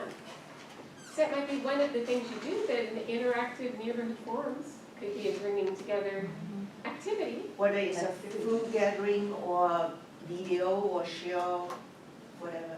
We talked about different ideas that different groups have had, watching a movie together. I like to get to know your neighbors, and I feel like so many of the other areas are dependent on you even know your neighbors. Exactly. How do you have a neighborhood action if you don't know your neighbors? So how do we describe that? I think we kind of hit on it in a couple of ways. It's like the community engagement and education. Community engagement and education. Everybody likes that one, I think. Community, or they can live with it. That's consensus. I just needed to make sure we understand. Consensus means everyone can live with it, not that everybody loves it. But community engagement and education is what we're going to live with, and especially for the purposes of a demo. Right now, that's what we're going to do. Time is too short. It's lunch for that long. There's one more activity before lunch, but before we get to the next activity, we have one more column, no less important, even though it's shorter. Water capture, white roofs, solar panels, and rain barrels. Water filters to reduce plastic. Only a few words here, but what are really key? Water. Right, okay, water. All right. Yeah, so Water education. Water education? Water. What's it gonna result in 3 years? What will it be result in 3 years if people are educated about it? So what will you have in place? Water reduction. Water use reduction, Water water necessity. conservation, More efficient use. more efficient Yeah. use of water, Water conservation. Water conservation. water conservation. Yes, has to be. I like the efficiency part too. because Water- You do have to use it, but if you use it efficiently, Yes. Efficient water use. There you go. Efficient water use. We got it, Linda, they've already got it. Efficient water use. So while Linda is writing that, I'm gonna go ahead and remind us from the very beginning when our focus question was first, which was for the whole day today. We're focusing on how can we, as the Navino neighborhood, work together over the next 3 to 5 years to reduce our carbon footprint and prepare for the local impacts of severe climate change. And then we ask you to consider this. What do we want to see in place in the next 3 years as a result of our actions? And here is what you've responded. Efficient water use, community engagement and education, water-wise sustainable landscaping, reduced neighborhood car use, neighborhood sustainable food system, and 30% increase in green energy use. Good job coming together with a wonderful sounding vision for 3 years in the future. So I just wanted to ask you to reflect a moment on this vision, and this is just anyone, your opinion. Which of these were you really pleased to see? What were you really pleased to see? Neighborhood sustainable food system. Sustainable food system, I engagement. like the, you have to get the community behind you first. Okay, yeah. Yeah. Right. Which of these seems most clear? You can really clearly visualize it, not how, but what. What's really clear to you? Water. The water, sustainable, Landscape. landscaping? Yes? I like the quantified 30% increase in green energy. A 30% increase in green energy, sure. So what's the least clear, in your opinion? What's the least clear? You're not quite sure exactly? Yeah. I think it also might be the last one. I don't know how I'd look up our current green energy. Oh, okay, okay. The water use one is a little weird, because it's like it's not, there's some about water, but also some about solar panels, hybrids, Okay. and plastic reduction. So that may be a little bit less clear, Yeah. yeah. Okay, all right. Well, I wanted to ask now, this is what we'll do with the neighborhood forums as well.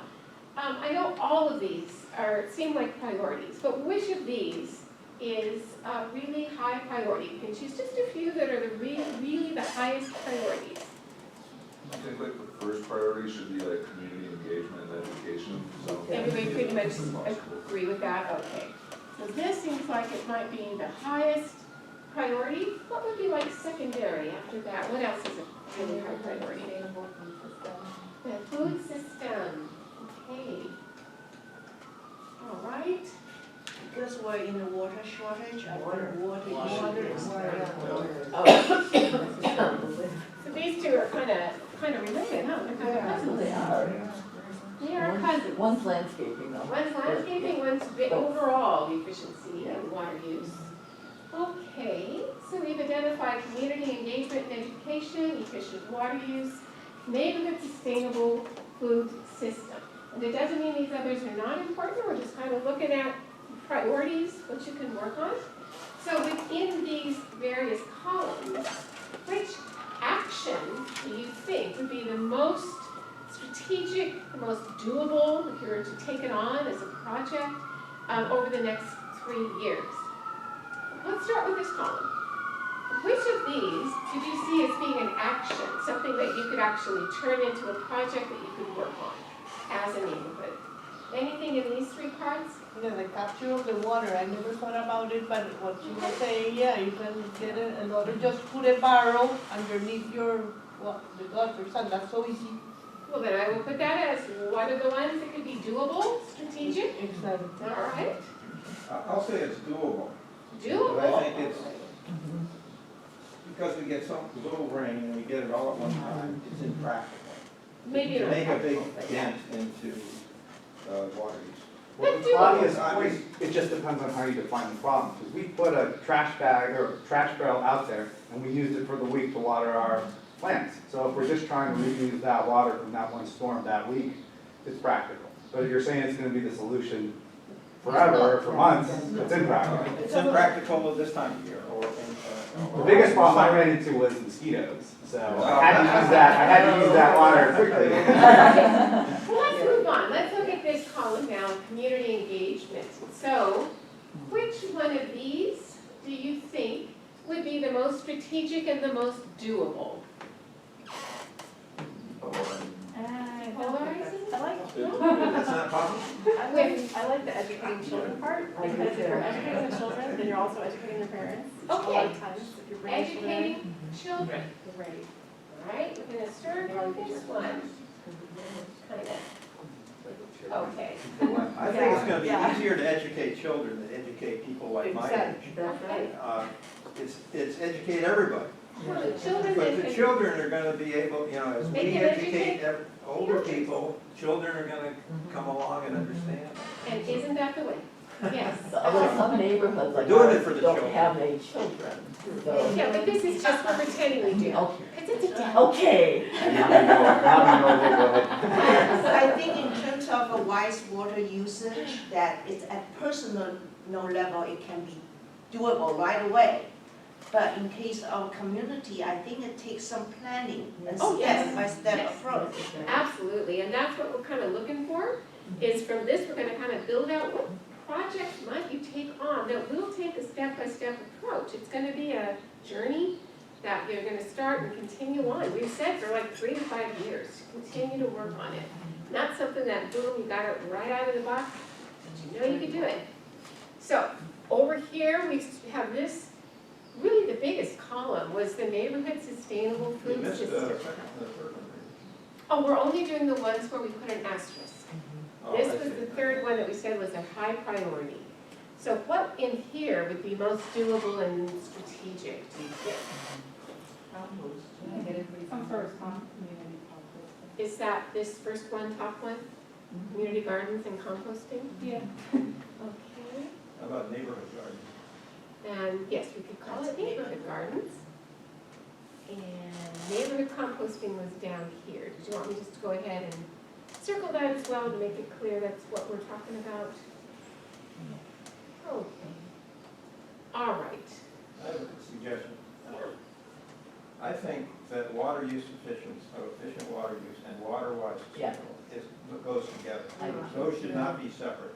Those should be discussed together.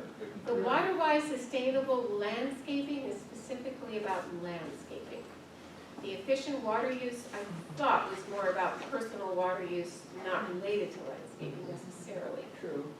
So, No, the water capture, what do you capture water for? You capture for land, you put on the landscape. Well. So, I mean, that's a tie there.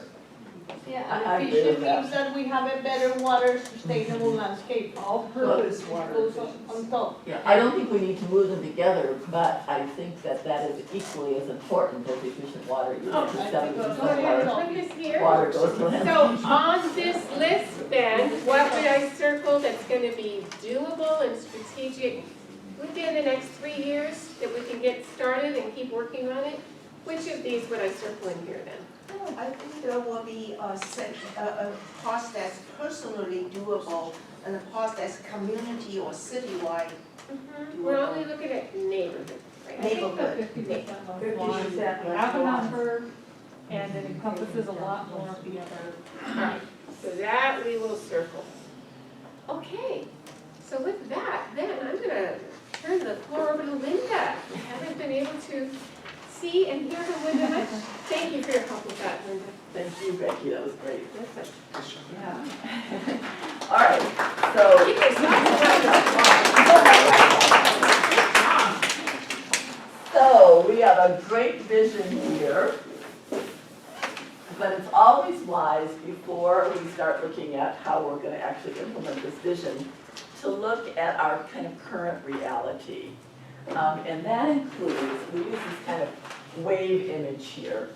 So thinking about our neighborhood, we want to see what are the assisting forces, or like what are the assets in our neighborhood? What are the things that might help make our job easier? And then over here, we want to look at what are the resisting forces, the things that might get in the way of our success, make it harder to do. And that's just a little reality check before we finalize what we want to work on, okay? So, let's see, all right, so let's take a minute here.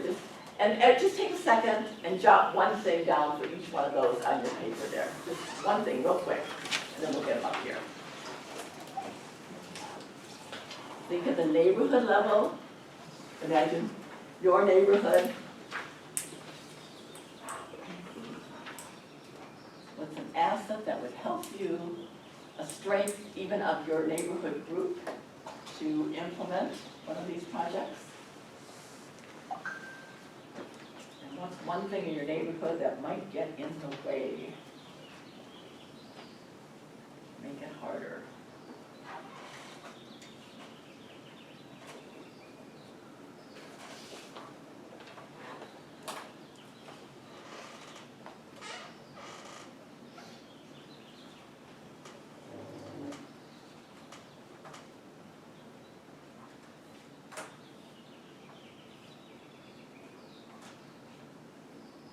Okay, everybody got one? How about assisting?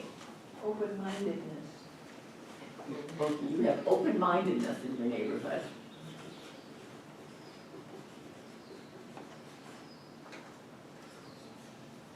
Okay, what's another one? Neighborhood watch. What's that? Neighborhood A watch. neighborhood watch. Good starting place, huh? Okay, another one? I put down small neighborhood. What's that? Small neighborhood. Small, the size of it, yes. Smallness. I had state and city mandates for water conservation. Okay. Pride in our Nabino neighborhood. Hold on. Mandates.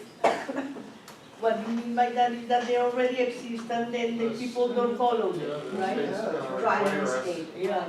So The we, dry landscape, so we are going to report them. Okay, what was the next one? Somebody said something. I said pride in our Nabino neighborhood. Right.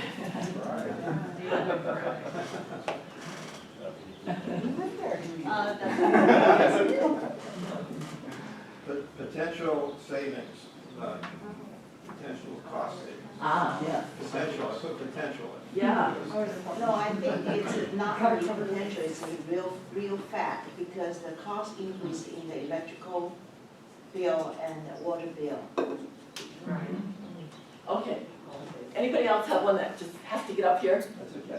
Well, I am already a good friend with my neighbors, so it's, I mean, I know they are younger people, they are really willing, they are open-minded about climate change, so yeah, so it's like, I already know them and I know that they probably, I can bring them together. So how can I say that Yeah, here? you know that, yeah, like, I'm very happy with my neighbors. How many, you single family house? Yeah. The next one will be utility cost hike, increase. That's a resistance, isn't That's assisting Yeah. the moving forward. Right, exactly. yeah. Motivation, Yeah, yeah. motivation. Yeah.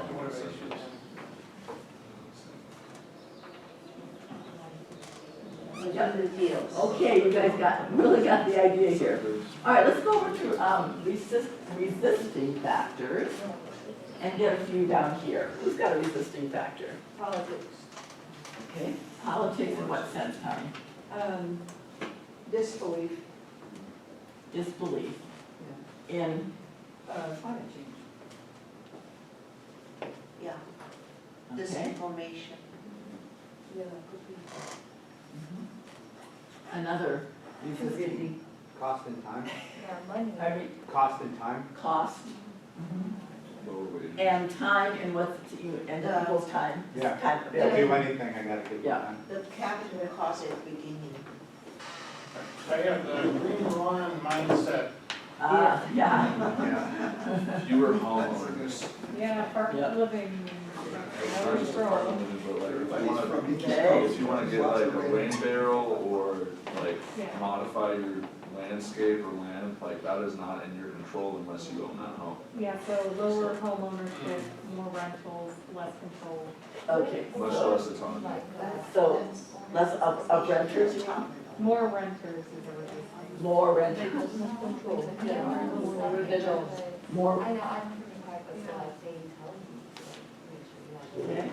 Busyness, like people, some people are very busy and, Yeah. okay, yeah, like, yeah. Yeah, for sure. Anything else that needs to go up here? Overwhelming sense of dread. Pardon me? Overwhelming sense of dread.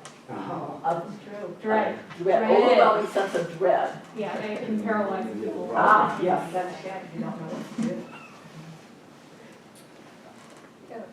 Sense of dread, okay. I could say in my neighborhood, there might be a few more older people who, not necessarily, are maybe gonna sell their house or something, and they don't wanna put any more money into it, I don't know, it's, yeah. maybe that's an economic, maybe older people that are more set in their ways for sure, but also maybe resistant to making any changes now, it's just Yeah. overwhelming. It's Overwhelming to make change. inertia to change.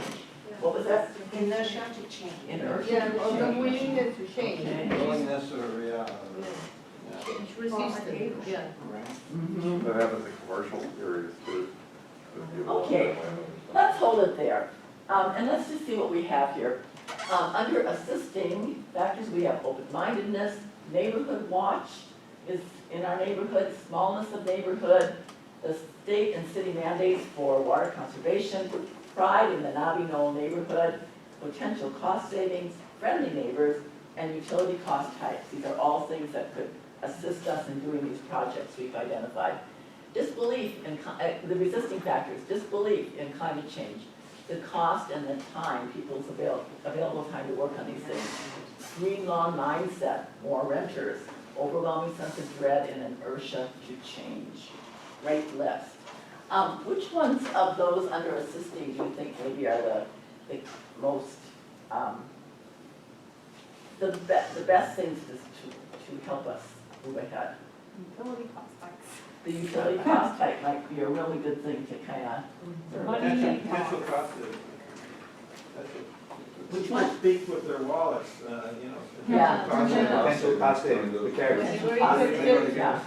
All the characters. And One the more? pride of the, Stay make inside. the pride of your neighborhood, like work on that, I think that's also Okay.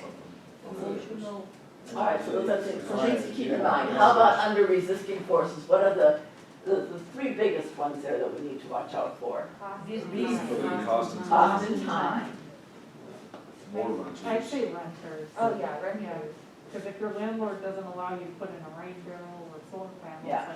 Like I can't put a garden in my backyard, landlord's not chill with it, so what are you gonna do? Yeah. Yeah. Is there another one there? Disbelief or indifference.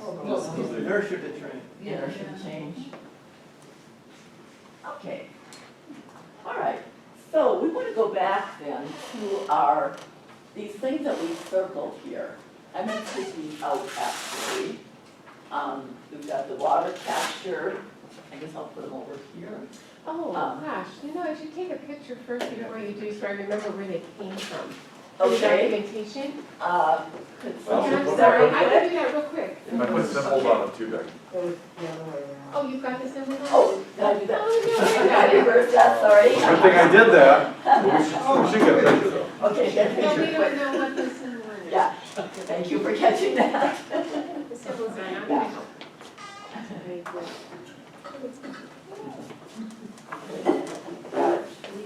Okay, so we've got water capture, we've got 50% less lawns. What else do we have here? Okay, education of children, and that might include adults also. And, community gardens and composting, and I think that holds it, right? Composting. Yeah. And is that all? Yes. Okay, so we've got 4 here that we said are kind of priorities for the next year at least. These are the things we would start with: the water capture, 50% less lawns, the education, and community gardens and composting. Does that sound right to you? In light of our assisting and resisting forces? I don't know that we can do 50% less lawns. And, yeah, not probably not in here, yeah. But taking a look at our assisting and resisting forces, Yes, exactly. do those look like the right projects for us to start with? Okay, all right. So next thing, you have some Post-its laying around there. I would like you to write on that Post-it your name. There's more somewhere. Okay, oops. And then come on up here and put your name, put your little Post-it on which one you want to work on, okay? Put it right on top of it. Okay, so your name. You just get one? Oh, come on. You just work on one, Dick,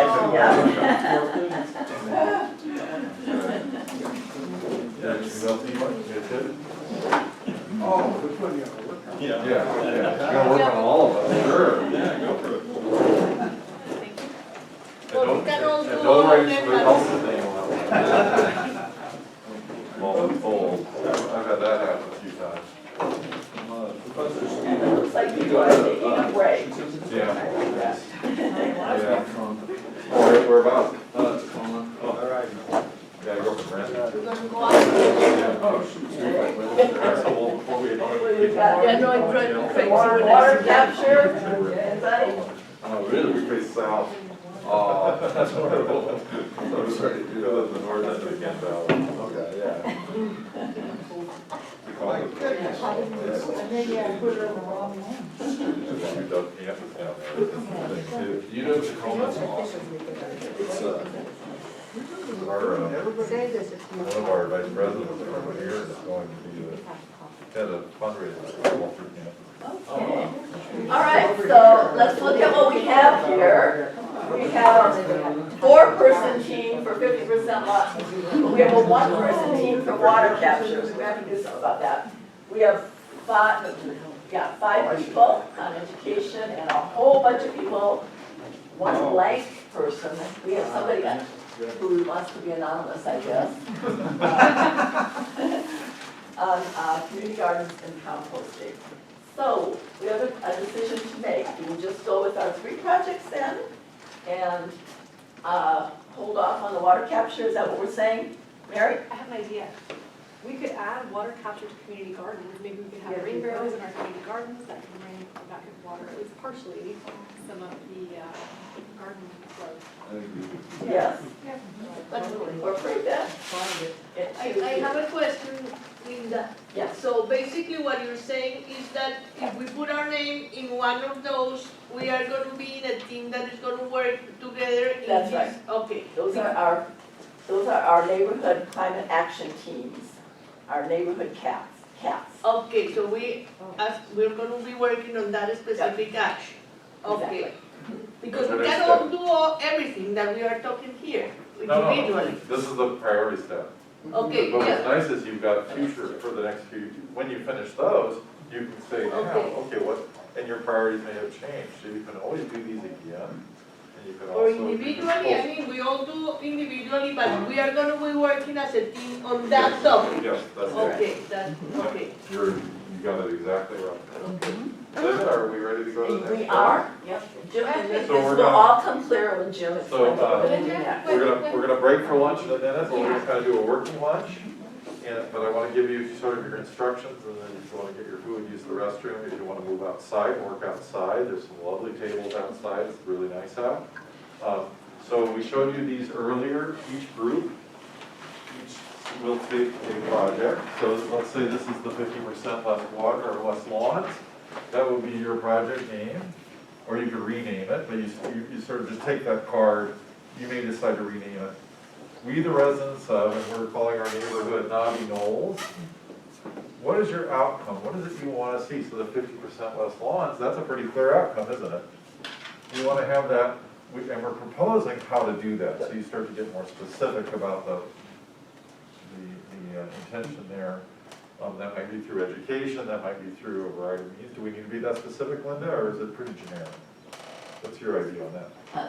What is that? On a specific project would be, so it might be to try and bring in a certain percentage of the neighborhood to talk about lawn use. The project would be whatever it is you're going to do in the next year. Okay. You know, so So narrowing it you're down almost to describing an accomplishment at the an end. accomplishment, okay.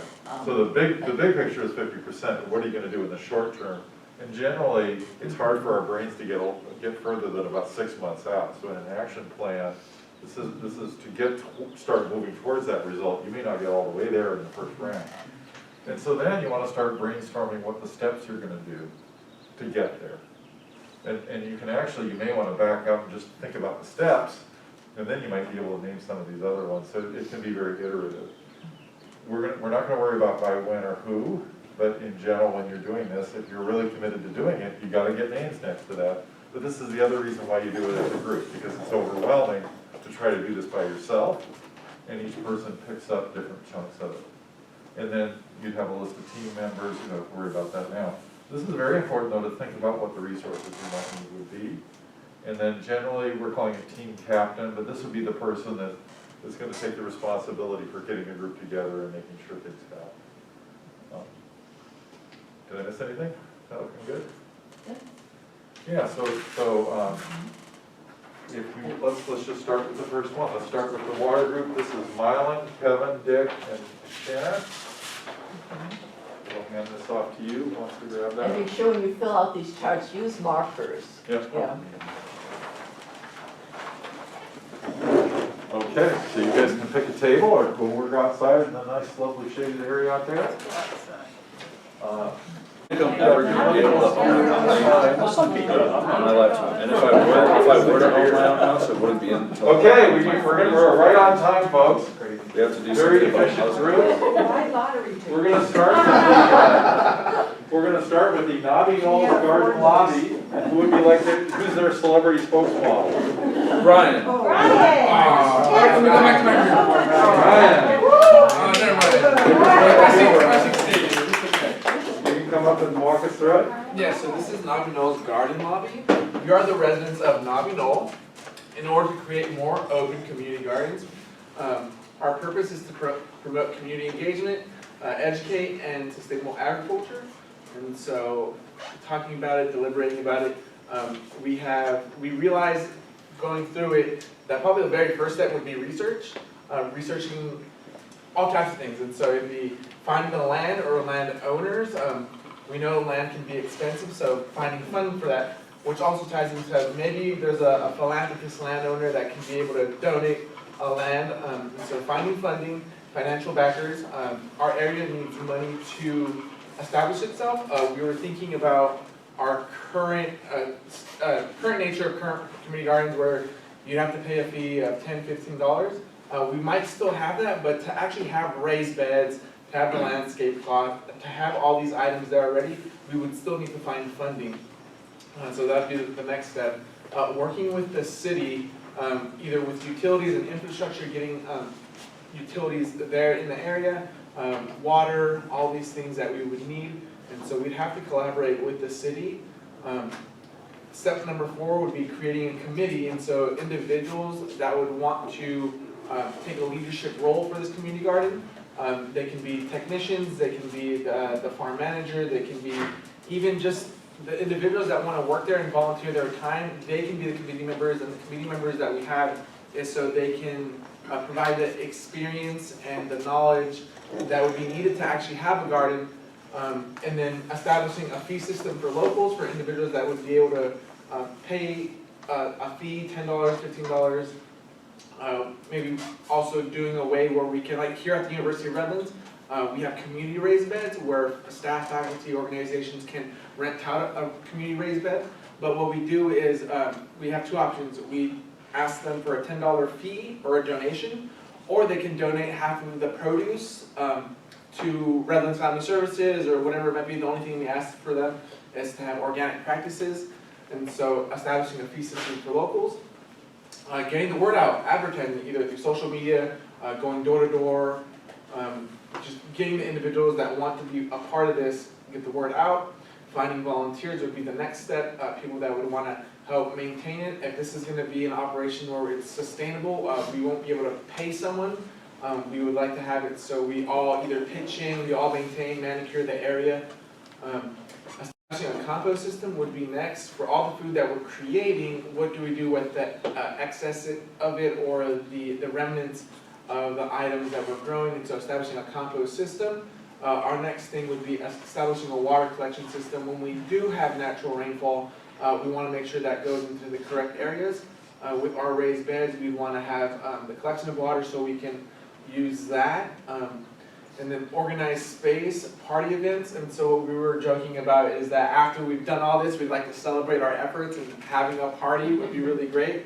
But having a space where we can have workshops or seminar series where we can continue to educate people about this space and how to grow items and do yoga or any types of those items. And then the rest we didn't fill out because we figured that everyone would be involved. Oh, well, there we go. Well, thank you.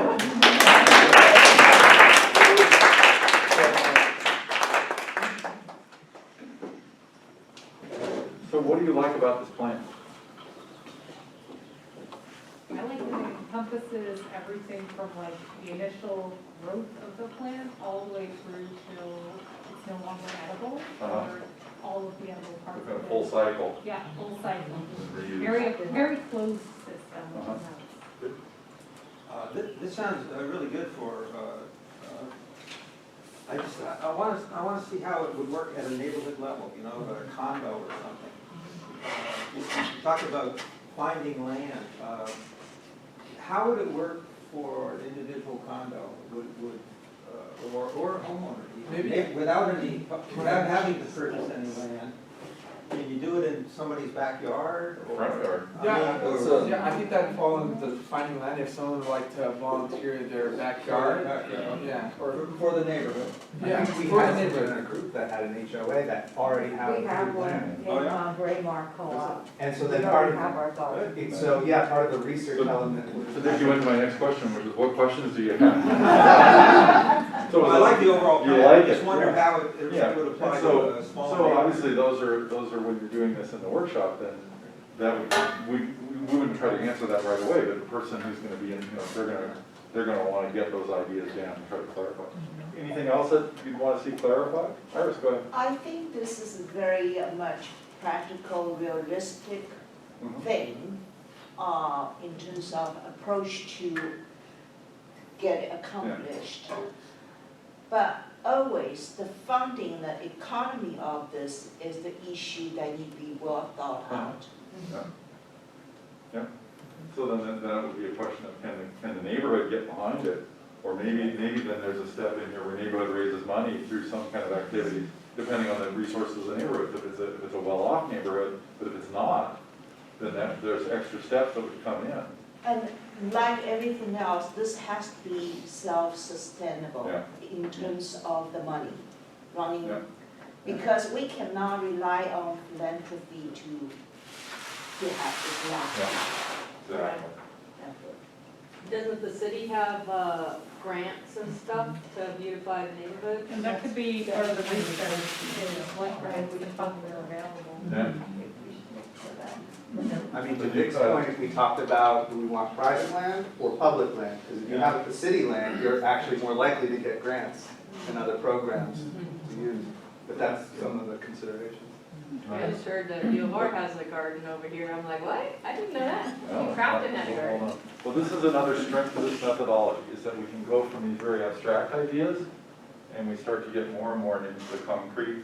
But we also remember we asked you for concrete vision. We didn't ask you for just inspirational, oh, everybody's gonna be happy.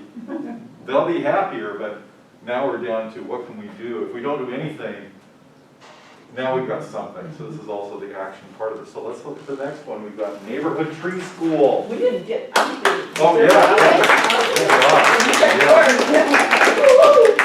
So this is a neighborhood preschool, and here's their card. So this was Claudia, Tyra, Ron, and Aaron. I think you stayed in the other group. I don't know, you kind of bailed to the other one. I don't know. But that's all right. Who's gonna? One of you got. Oh, Aaron, you got volunteered to do all this. Good. You know how that works, don't you? Yeah, you're the new chair. You got elected unanimously too. Okay, who wants to help Aaron out? I'll help Aaron. I can. So, the project name is Neighborhood Tree School. Eddie did make stuff what we were supposed to do, so just click them. We, the residents of Nobby Knoll, in order to educate children on climate change, propose to start up a chapter of Roots and Shoots. For those of you who don't know, Roots and Shoots is sort of like a scouting program that was designed by Jake Goodall. It is a program that helps children understand issues around conservation, climate change, and other various nature-based topics. So the way we would go about this is first to learn the structure and sort of develop a program leadership. How are the age ranges split up? How do kids move about this program? Things like that. Basically research, look into this, look into how we would give this to like the widest audience possible. We also talk to parents to gauge interest. How many people actually want to do this? It sucks to have a program where only one kid shows up. So we need to see if people are actually interested in this. Also, like what dates and times are they available? How much time can they invest? Things like that. Pick a location and time based off of those ideas. Talk to the schools to see if they're willing to help in any ways. I think Claudia mentioned that schools are a great place to find children because there tends to be a lot of them. So especially if you want to like partner with the local schools or have this become like an after-school program or like an addition to the school program, this would be a really great way add that in. Once we have all that set up, we would talk to kids to see what they want to learn. There are several different topics in this Roots and Shoots program. Kids like a lot of different things. Some of them want to get dirty, so maybe we do like a composting one. Some of them really like big, large predators, so we might do something like that. But just gauge their interest and help them create a program that they want to learn and that they're excited to go to every week or every month. Pick programs based on other climate projects in the neighborhood. This is really important because if the parents are setting up, say, a neighborhood pollinator garden, it might be really good for us to get the kids in on it at their level. What funding structure will we use? Will parents have to pay dues? Will it be a sort of pay as much as you can? Will we have to apply for grants? All of this needs to be decided because even if most of the stuff is free, there might be things like camping trips where we need to figure out how are we going to get there? How are we going to feed these kids? It's probably illegal to like go hunting in Joshua Tree, but you know, maybe we can teach them how to fashion spears and good old-fashioned boar hunting.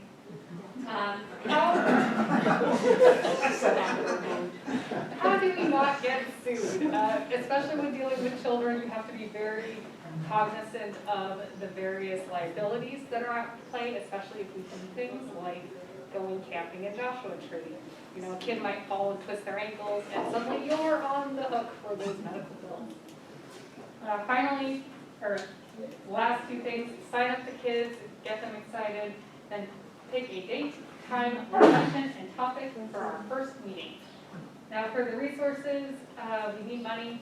We probably need time, even just to like get all this set up, figure out all the logistics. And location is another resource, especially if we're using like classroom, someone's backyard. That can go away at any moment for whatever reason outside of our control. So we need to be aware of that and have various sources of location so that we can continue this program.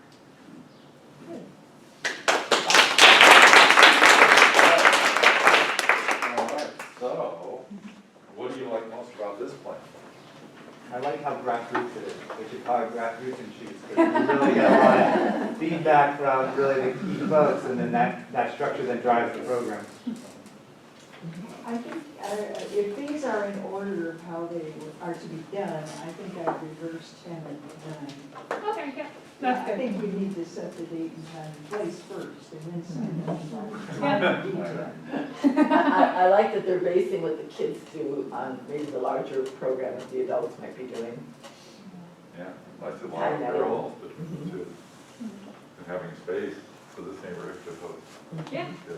Roots and Shoots and I wonder if there's any schools in Redlands that are starting to have the teachers talk about climate change. I mean, It's in the standards. oh, it is, Oh, that's great, they because talk water about it, conservation yeah. is a program that we were trying to get in schools, and the same thing should be climate change.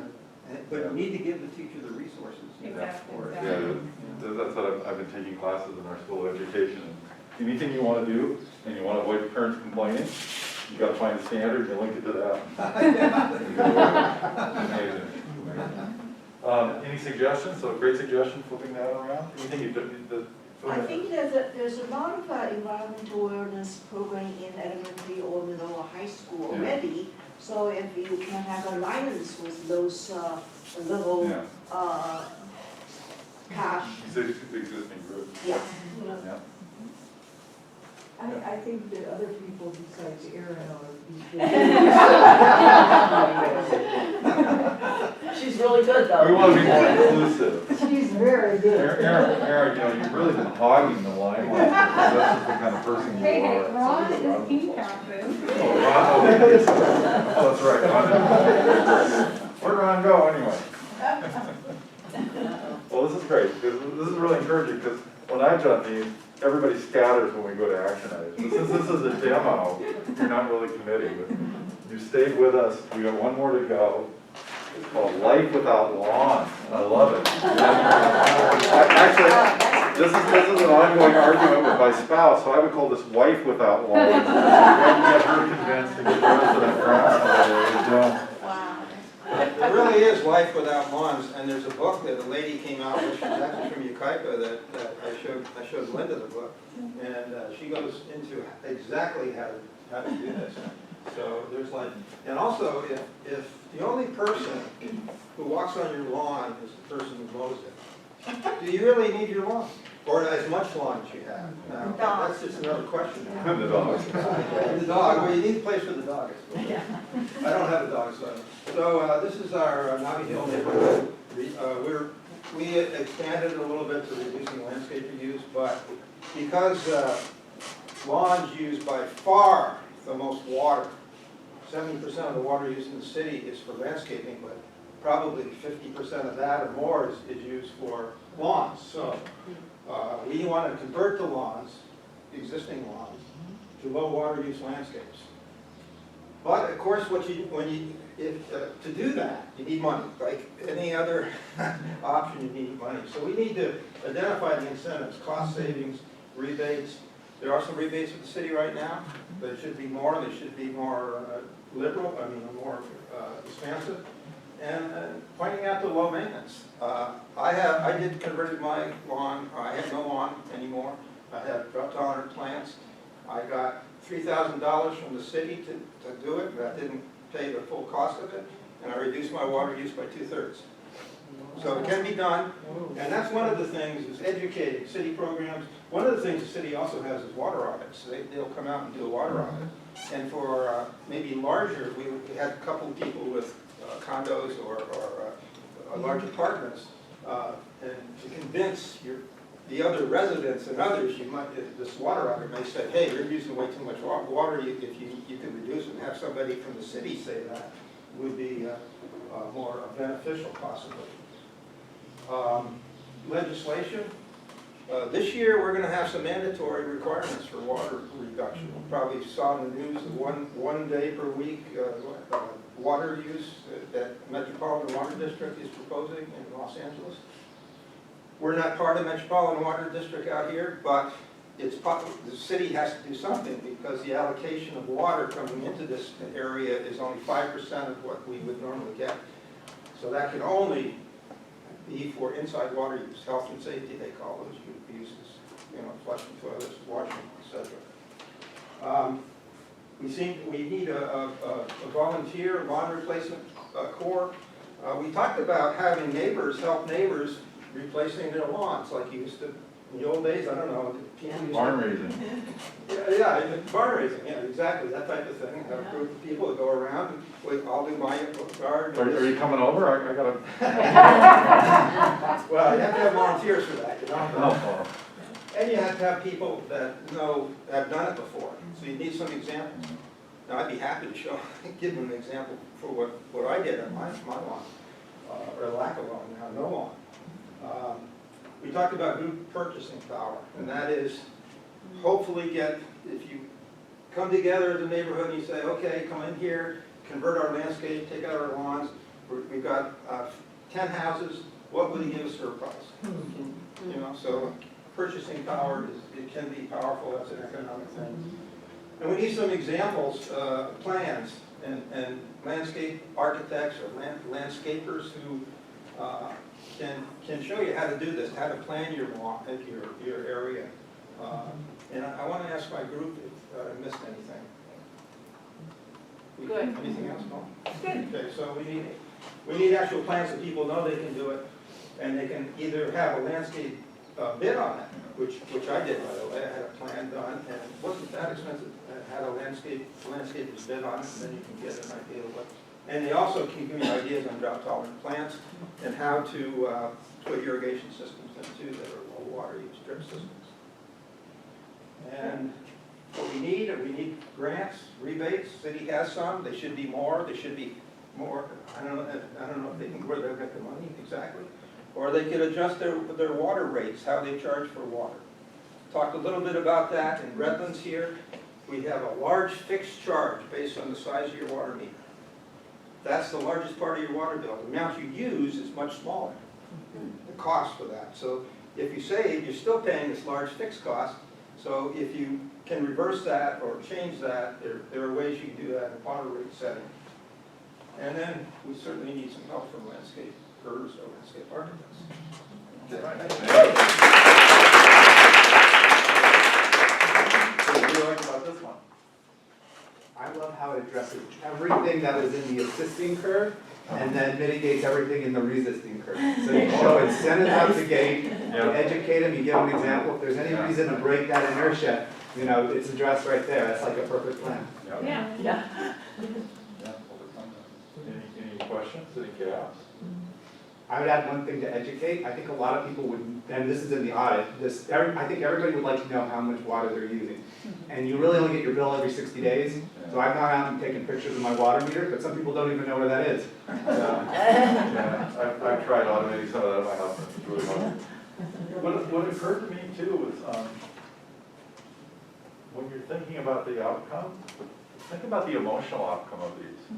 And our neighbor belongs to a wine club, and when they host, they invited us over to drink their wine, which was really nice. But several people in their group said, "Oh, you're the house with the cactus." Well, we still have lawn. Nobody notices your lawn. Cactus, that's good. My wife felt really good about it, because she's worked really hard. I still can't get her to get rid of the last bit of lawn, but it's like the more compliments you get on things, and I think all of these, this one, little kids happy to be outdoors, you know, that I work with an outdoor education one. On this one, I think the sense of accomplishment and being close to the earth. So all of these, I think we can overlook sometimes the joy we get from doing these things. That's what we're really projecting here. And your signature, the antidote to despair. It's not just action, but it's the joy we get from the action. I think all of these encompass a reward that's beyond just the number changing on our carbon footprint. It's the joy of having done something together as a community. So nice work. So we're gonna do two different reflections here. I'm gonna do one with you now, which would be part of the normal process, and then we're gonna step out of role playing as a neighborhood and just talk about the bigger picture of what comes next. So that's where we're headed. So if you think back over, we started at a little after 9:30. What are some of the things that you observed that stood out for you? Some things you saw or heard? People really like composting. People really like composting, yeah. What else? There seems to be a lot of excitement about doing stuff. We got to talking, we couldn't stop. Nice, You yeah. know, people want to meet and talk more, Yeah, you know. yeah. Well, the time just went by. Yeah, it did. Yeah. What else stood out for you? Well, I've learned a couple of things that I wasn't aware of. I mean, like, for example, the pollution in there, I hadn't noticed until you mentioned the reason why of the warehouses, the trucks, I wasn't aware of that, but now it makes a lot of sense, and also So like. learning new things? Yeah, like being more aware of, okay, that's what is happening. Yeah. We see it all the time, the trucks coming in the warehouse, but this is the effect that it's having. And I love the idea of the water capture, I never thought about it.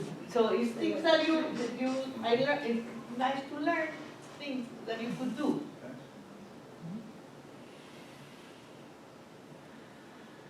A lot of good ideas. Well, A lot of good it ideas. appears that all three of these include volunteers.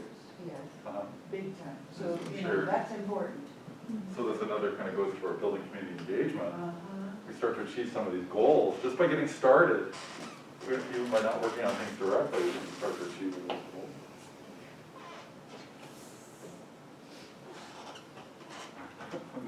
Sorry, I thought that was the motion to move ahead. We're trying to get on time. It'd be nice for the resources of landscapers and designers to have a resource of like Inland Empire, I mean, local, that Yeah, know so what you're they're moving doing, to my fourth and question, they which is know, what do they we do speak the about this? language. Let's come back to that instead. 'Cause What were some of the, did this remind you of anything else you've done before? What were some of the emotions that you felt as we were working together as a group? You mentioned excitement, energy. Yeah, What else? and excitement about learning new things from each other. Synergy. Synergy? Coming together for a common goal. Felt that sort of came in the room as a disparate group and maybe feeling more, there are people who feel like I do. And also just all of the different knowledge in the group is really important. So sense of shared purpose and shared, and even though I don't know everything, we've got a collective here that can answer a lot more of the questions. Why do you think that is? What led to that? What were some of the things that contributed to that sense? What would you say? So just working on this? Well, I think the focus question was out there. Uh-huh. And the severe impact of severe climate, severe. Yeah. We are in a crisis mode now. So sort of a shared. It's about time we So I have, and Linda and I were commenting about this earlier, I think the speaker series helped people become aware of that. You probably, some of you are probably already aware, but a sense of other people besides me worried about this. Yeah. Yeah, so that helps us build it. So some of the actions would be definitely identifying sources where we can find people in the community that want to do this. Yeah. I have a friend, she actually just retired from Penn State, teaching landscape architecture, something called, I'm going to forget what it's called. It's a GIS related design, community design process. So there are people in our community and around that have these skills. So I think trying to bring those people in is definitely an action we can do. And a lot of them believe in these same things. Yeah. And how do we start to tap those community resources? And then where do we have to find resources outside the community that might come in? Jane Goodall's great. She spoke on campus. She's been at several Esri events, so she's got a commitment to this that's global. So people like that too are in our network. 1 degree of separation, we can bring them in and make things happen. So I'm gonna sort of close the curtain on this segment of it. So we might spend a little more time on that as an actual workshop, and I probably would have perhaps prepped more questions. We're gonna step back now and just look at what this would look like from your perspective and how we can organize this and replicate this across residents. So with it, so if you can. I just need a little space. Okay, good. Maybe a little bit more. Sorry, Bird Lobby, you're going out to the lobby. You've been banished. Before I move on, because I know that some of you here might be interested in facilitating this process, what Jim was doing is using a method that we call the focused conversation. And it's a methodology that has, a way of doing a conversation that has 4 levels. So you first ask a group kind of objective level questions, really easy to answer, like, what do you remember, what did you see, what did you hear? And then you go more to the reflective, which kind of gets at more at the emotional level, but just how did they experience it, what did they like, what didn't they like? And you always ask the opposite. And then you go to the interpretive. What's the meaning or value of this? Questions like, what was the significance of this for you, this day for you, or for your neighborhood? And then the last level is decisional. What are you going to do differently because of this, or what's our next step, or something like that. So it's just a very easy little conversational process or methodology to use. So, and in top methods, we use that all the time.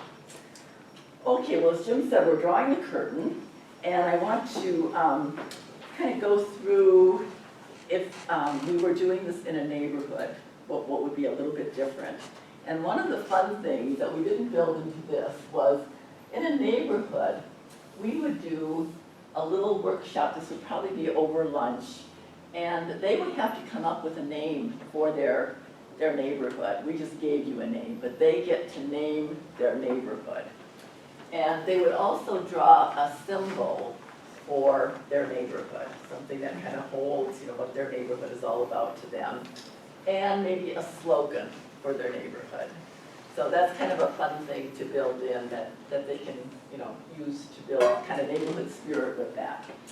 And then another thing that we want to build in, and this would be possibly before an event like this, but it would be, and it might be a small group in the neighborhood, or it might be a large group, but kind of a walkabout in the neighborhood, just really looking at your neighborhood with new eyes. I do that in our neighborhood. And I see things that I didn't see before because I have a different screen that I'm looking through. And then mapping some of that stuff.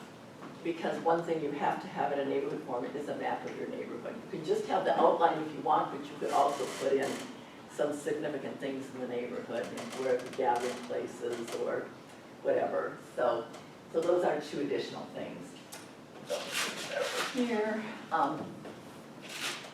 So then we want to talk about, so how does this organizing a neighborhood work? And there's some sheets on your table there, and I didn't get around to this table, just pass those down there. So everybody has one. And I'm just gonna kind of walk through it up here with you. So how the heck do you get a neighborhood started in organizing a neighborhood forum? So the first thing that you have to do is you have to find a neighborhood chairperson, okay? Somebody who's really passionate and will take on that job of finding other people in the community that, in the neighborhood, that would help. So their task is to recruit a planning committee of, ideally 6 to 8 people. It can be done with less, but 6 to 8 would be a nice number to have. So that's the first thing they do. This group would identify the boundaries of the neighborhood. And it's important to have clear boundaries that you can actually draw a map, like a Center Street, Brookside, whatever. And then they form, from these, the planning committee, they form teams. So you have a team maybe that finds the site and figures out how to do registration. Not a big deal, but And a team that does recruitment, that's probably the biggest job. How do you, in a neighborhood where nobody knows each other, how do you recruit that? So you've got to come up with some ideas, for doing that. Flyers door by door, even knocking on doors, whatever it takes to kind of get people out. And then the food, there is lunch involved because this is a 5-hour thing in a neighborhood. So you gotta somehow find a way to provide food. I did discover that I think any supermarket in our community will give a $25 gift certificate toward an event like this. So that's one thing that neighborhoods can take advantage of. And Starbucks gives very generous coffee for groups, so I hope some of you will take coffee home with you today. So this is one critical role, the neighborhood chairperson. And then we have the ANCA coordinator. That might be one of you. And what you would do is meet with the chairperson to discuss their responsibilities. It's kind of be almost giving a little training session to the neighborhood coordinator.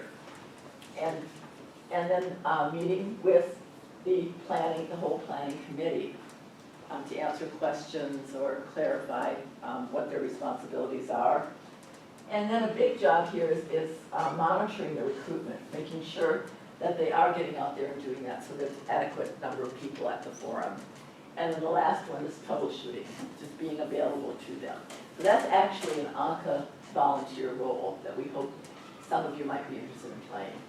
And then there's the facilitation team, and some of you might be on that as well. That would be, we have 3 of us today facilitating. It's really nice to do this as a team. So, and it makes it easier too. And I should say, I know that you would be new to these methods. So Becky and Jim and I would work with you, and you'd start out with smaller roles, and then as you get more and more comfortable, we'll give you more and more roles. But we wouldn't throw you up here to do something that you're not comfortable with. So the facilitator team also meets with the planning committee here to kind of go through the agenda and make sure that they understand what's going to be happening. And then the facilitator team basically kind of sets up the room, because as you can see, you sort of need it in a certain way. You need the wall space up front and the head table and all that. So we kind of do that job. And then facilitating the forum, and at the end, you get to document the event. Okay, type it up and send it out to everybody in the neighborhood. So those are the roles that are played. That's what the whole process looks like at the neighborhood level. So let me stop there and ask if you have any questions about that. Anybody? Does it kind of make sense?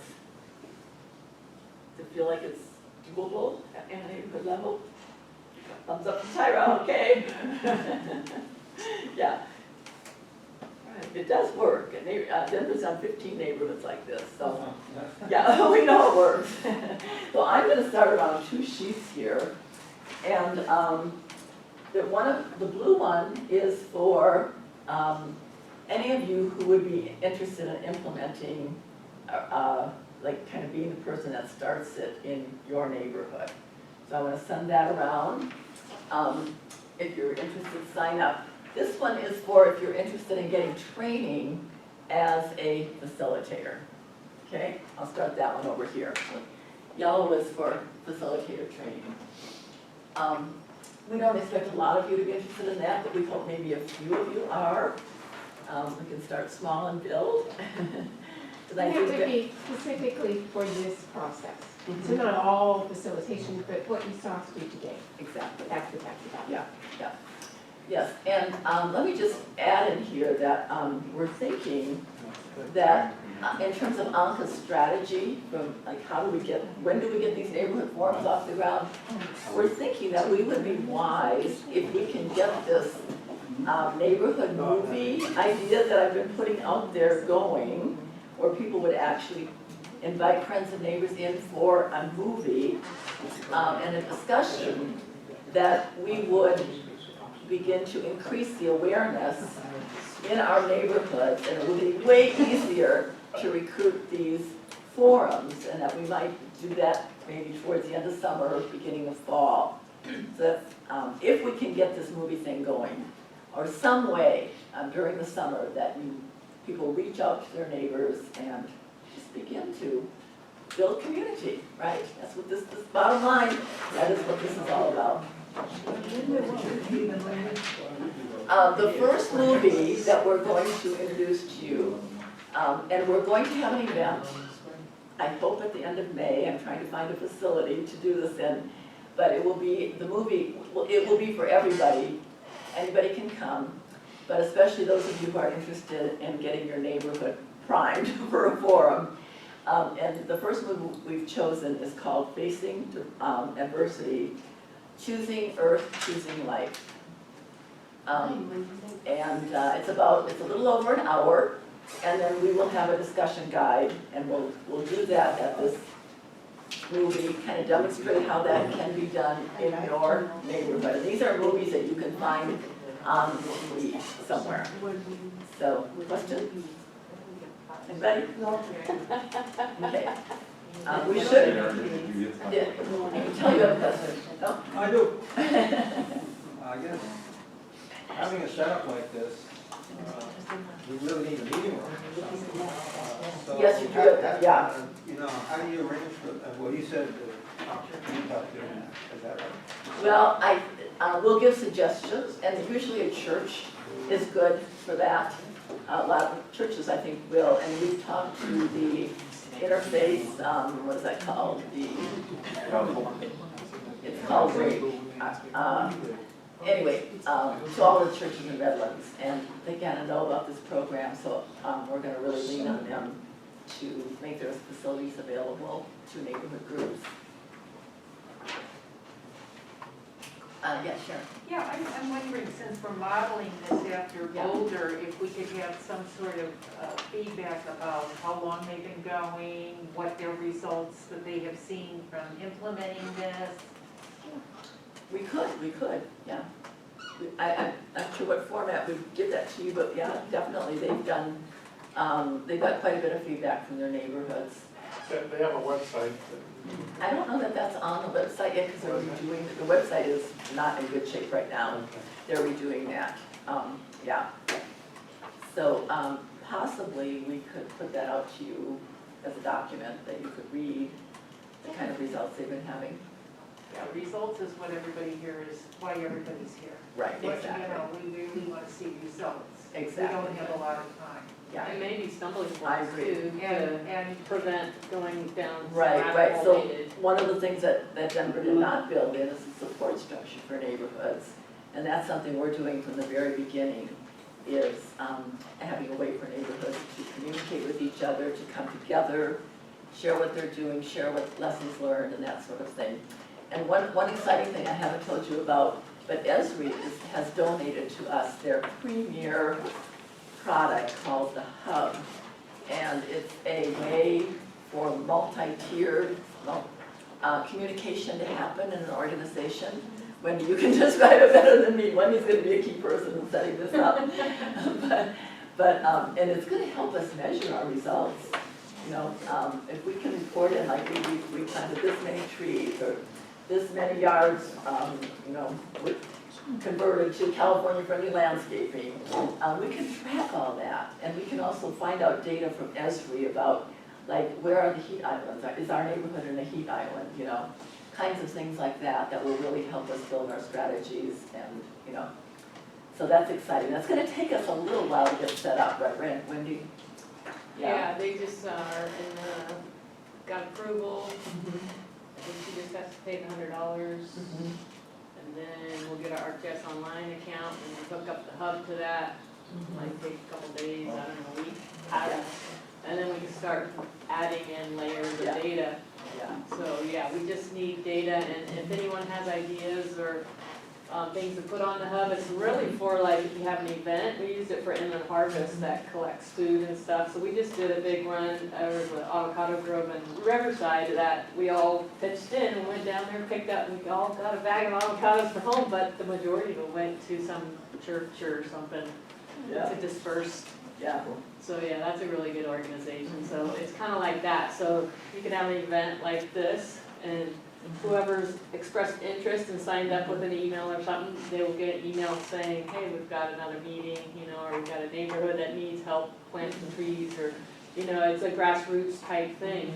I think it'd be Linda, great hand for this communication tool for you. Can I interject just a moment, only because of the question came up about Denver? I wanted to just share a couple of things, and I didn't print this out because I got this email a couple of years ago, but I asked Sunny Walker in Denver about what were some of the results, and when they got the group back together, one of the neighborhoods, after they've been working for a year, they said, oh, we think we should have done more. Well, here's just some of the things that they had done. They had one, community resiliency, garden crop sharing, stone balancing artists and residents, climate change author visit, volunteering at Dahlia Farm, working for organic fruit farm, 6 programs, conflict center, community walks, alley cleanup, blog, social media to raise awareness, promoting neighborhood density and walkability, had a successful fundraiser for eco-justice. That's just one of many things that they were working on. So it really does produce results. I just wanted to go ahead and that's awesome. Okay, all right, are we ready to kind of wrap this up, Jim? Yeah. All right, thank you. Well, thanks everybody, and thanks for putting your names on a sheet. You never know when you do these things, who's gonna switch the ball on who isn't. So we're gonna do another org process now on really the whole day, really just to debrief today. And just as you think about the day, what images or pictures stood out for you? What are some vivid things that you'll remember about today? The visualization exercise was really neat. Being able to think about the future that I want allowed me to kind of piece together those items that we ended up putting on here.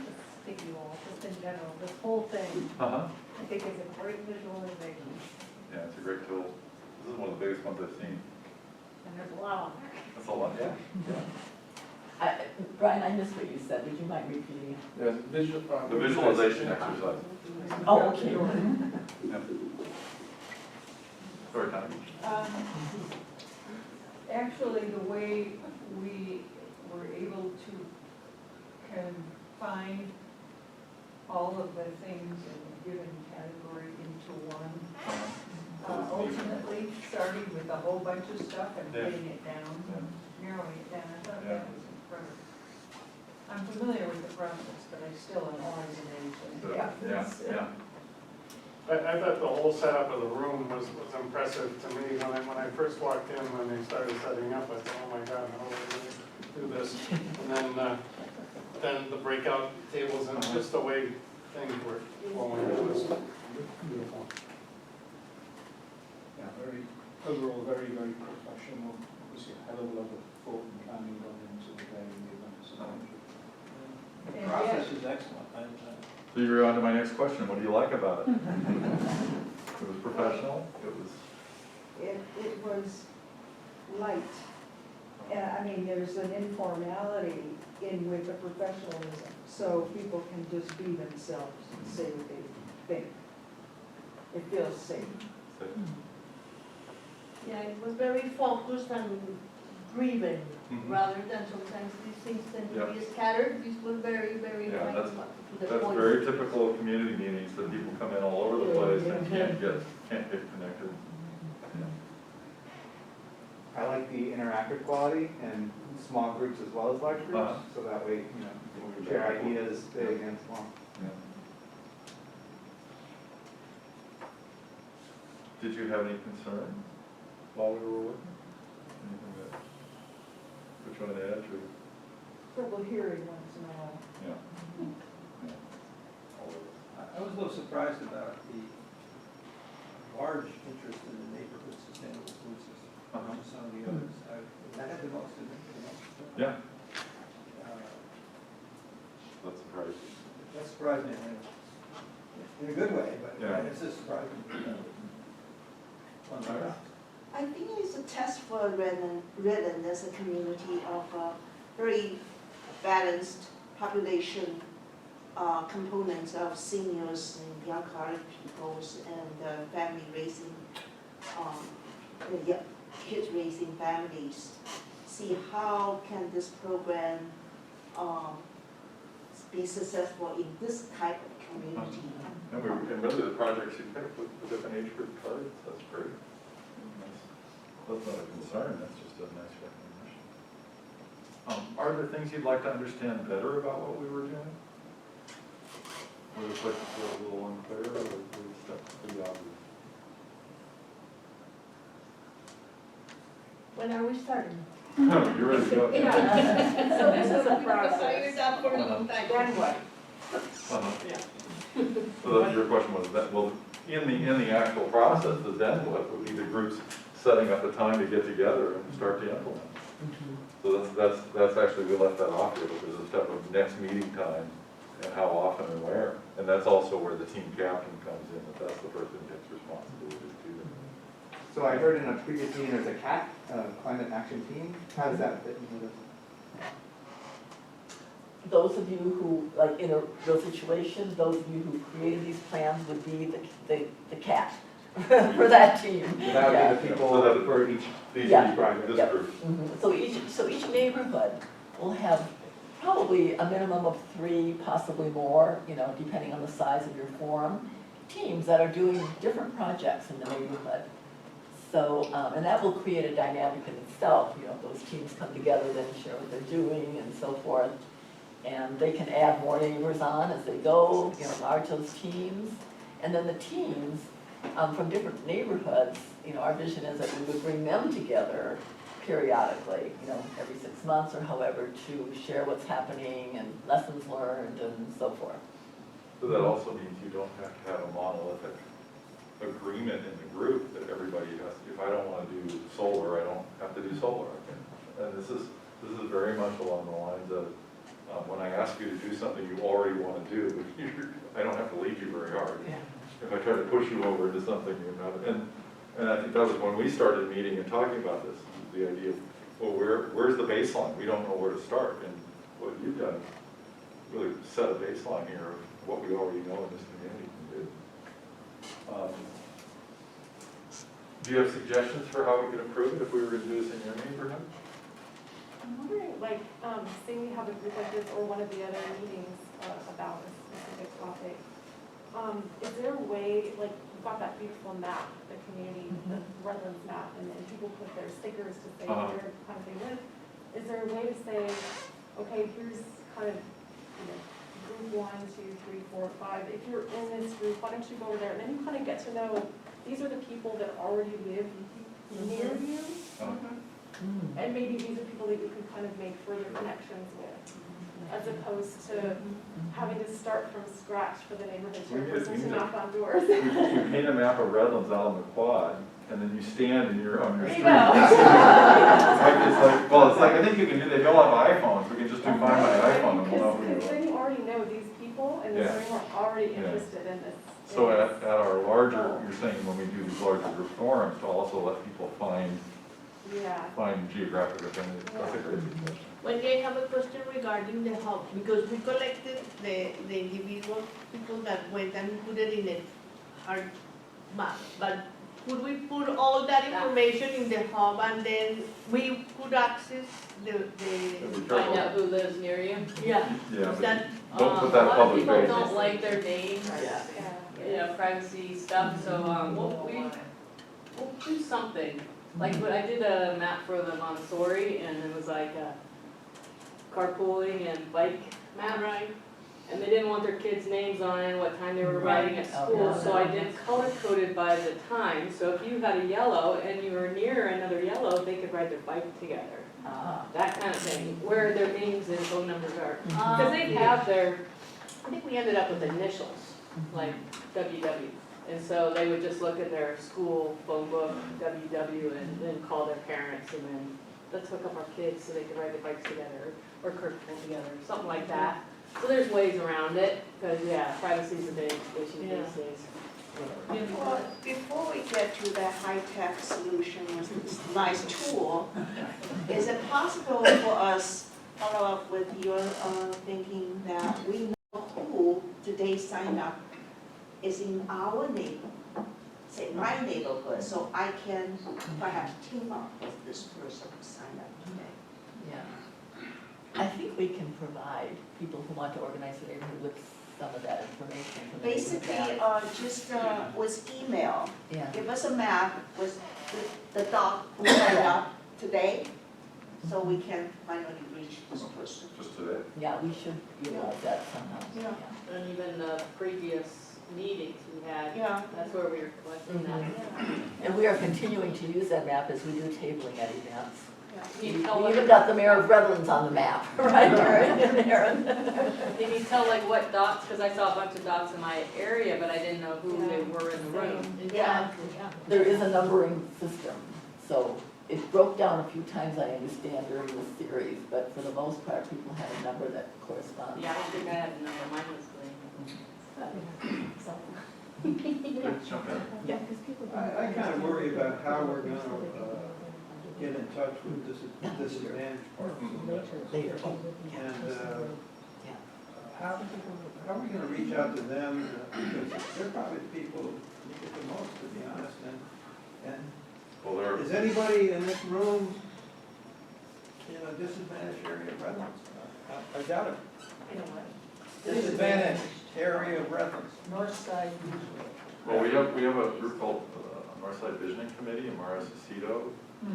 He's part of that, and he was part of our, and one of the good contacts with him. And they've done things like this already around resiliency, and so they could actually talk to us about what they've done. So they're actually ahead on specifically disaster response stuff. Would they be willing to take this cause up too? We just need to go talk to them and see, but, I worry about that. yeah. That's the We're diversity gonna issue make is a really important. concerted effort Yeah. to reach the north side, Yeah. talking about a strategy. Would you be willing to have a day where everybody could come to your house and see your house? From this group? From this group? Yes. You know what, maybe it might be on a tour, we could arrange a tour, you know, that, And publicize it? that would be cool. Would you be open to that? Yeah, because that's what I As was a thinking. kickoff? You can come back and have some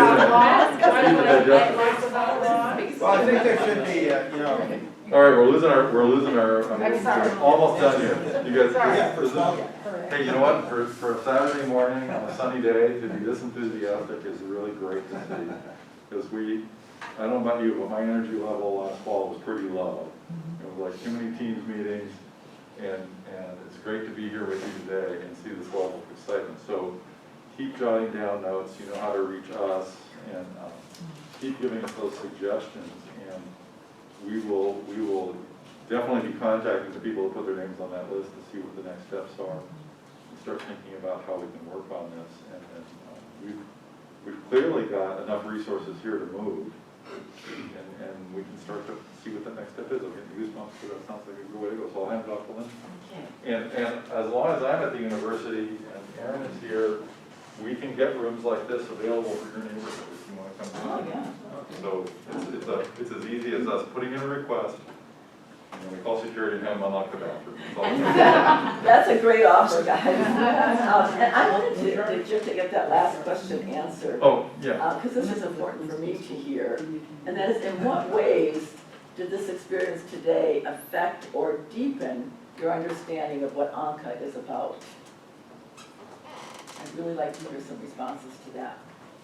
Well, I finally understood what ANCA is about. Honestly, because I How would you say it? You know, in the sense Like, that what take is some the notes. action, how is it that we are going to bring the neighborhood together? I mean, that's clear to me, that what is it that we're going to be doing? Yeah. I'm so glad. Yeah, you're driving me crazy. Someone else. I think I understood what ANCA is, but seeing the process to get down to reading kind of all the small items, that was a really neat thing to see. Because I feel like sometimes you say like, it's coming together and it's this, but sometimes you're like, what are you talking about? Yeah. How did that happen? Okay. Just seeing that process. Anybody else? This is a mechanism to help community identify what they aspire to and organize into action. Beautiful. Oh, that's so beautiful. Did you get that down, Becky? Yes. Thank you. I like it's from the bottom up. Everybody, it's like, it's not something forced on you or the water restriction, you know, like, oh, how are we gonna do that? This is like, what can we do?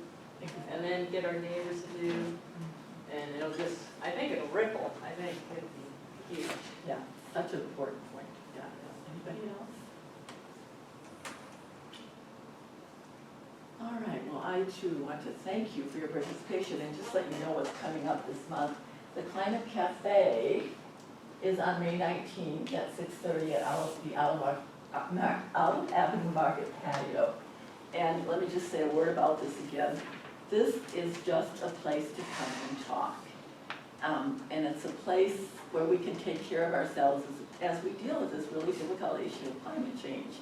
Because I all know in this room, when you look deeply at what's happening to our planet, it's pretty darn scary, right? And so this is a way we can come together with other people who share our understanding of what's happening, talk about it, whether it's talking about what's happening in the climate or what's our own fears or our own hopes for the future, whatever it is that we've got in our minds. So we hope that that's going to kind of catch on and become important. And this time it will be open to the public. We're going to put a sign up at Olive Market, so we may have some people who haven't been through the ANCA experience so far. And then there is a volunteer meeting, those of you who are interested in volunteering for the educational team. That will be May 26th at the community center at 6:30. The Redlands Community Center. Oh, yeah. On Magonia. Yeah, yeah. And then finally, we will have a demonstration, living room movie and discussion when we find a facility. So, and I guess, Jim, we could possibly do that here at the university, right? Yeah. I've heard people. Actually, the next room L to this is auditorium style. It's great Oh, for yeah, they have, seats. yeah. Has a really nice seating. Yeah. And it's nice to have discussion. It's also got a lab bench so we can like blow things up. Oh, that might be a possibility. I've heard people, not everybody's comfortable coming to the university. I don't know if that's real or not, you know? No. You don't think Well, it I is? know you do tell me all that. Yeah. I have Yeah, I mean, We can figure it out. symphony We and, can do a yeah, search, yeah. by the search term. So Jim, maybe we could ask you to arrange that, we could talk about dates. That would be wonderful. We also have the search card. We actually, if you guys wanted to extend the invitation right now to visit the farm, it's about a 10-minute walk or it's a 30-second drive. It's That's a right great there. idea, I should do that. Impromptu tour that we can do right after this if you're okay with it. And they're looking for a winemaker too. All right, well, I think it is time to bring this to a close, right? Thank you all for hanging in here. We're glad you enjoyed it, and we're delighted to be with you and delighted that we came up with such a great result, even though we can't do it So everybody's going to receive by email the documentation from today, so you can see, be reminded what happened. Yeah, do you want each other's emails in there too? Would that be good? Yeah, we got a program. Yeah, Emails, okay. go right to it. All righty, okay, go forth and enjoy the rest of the day.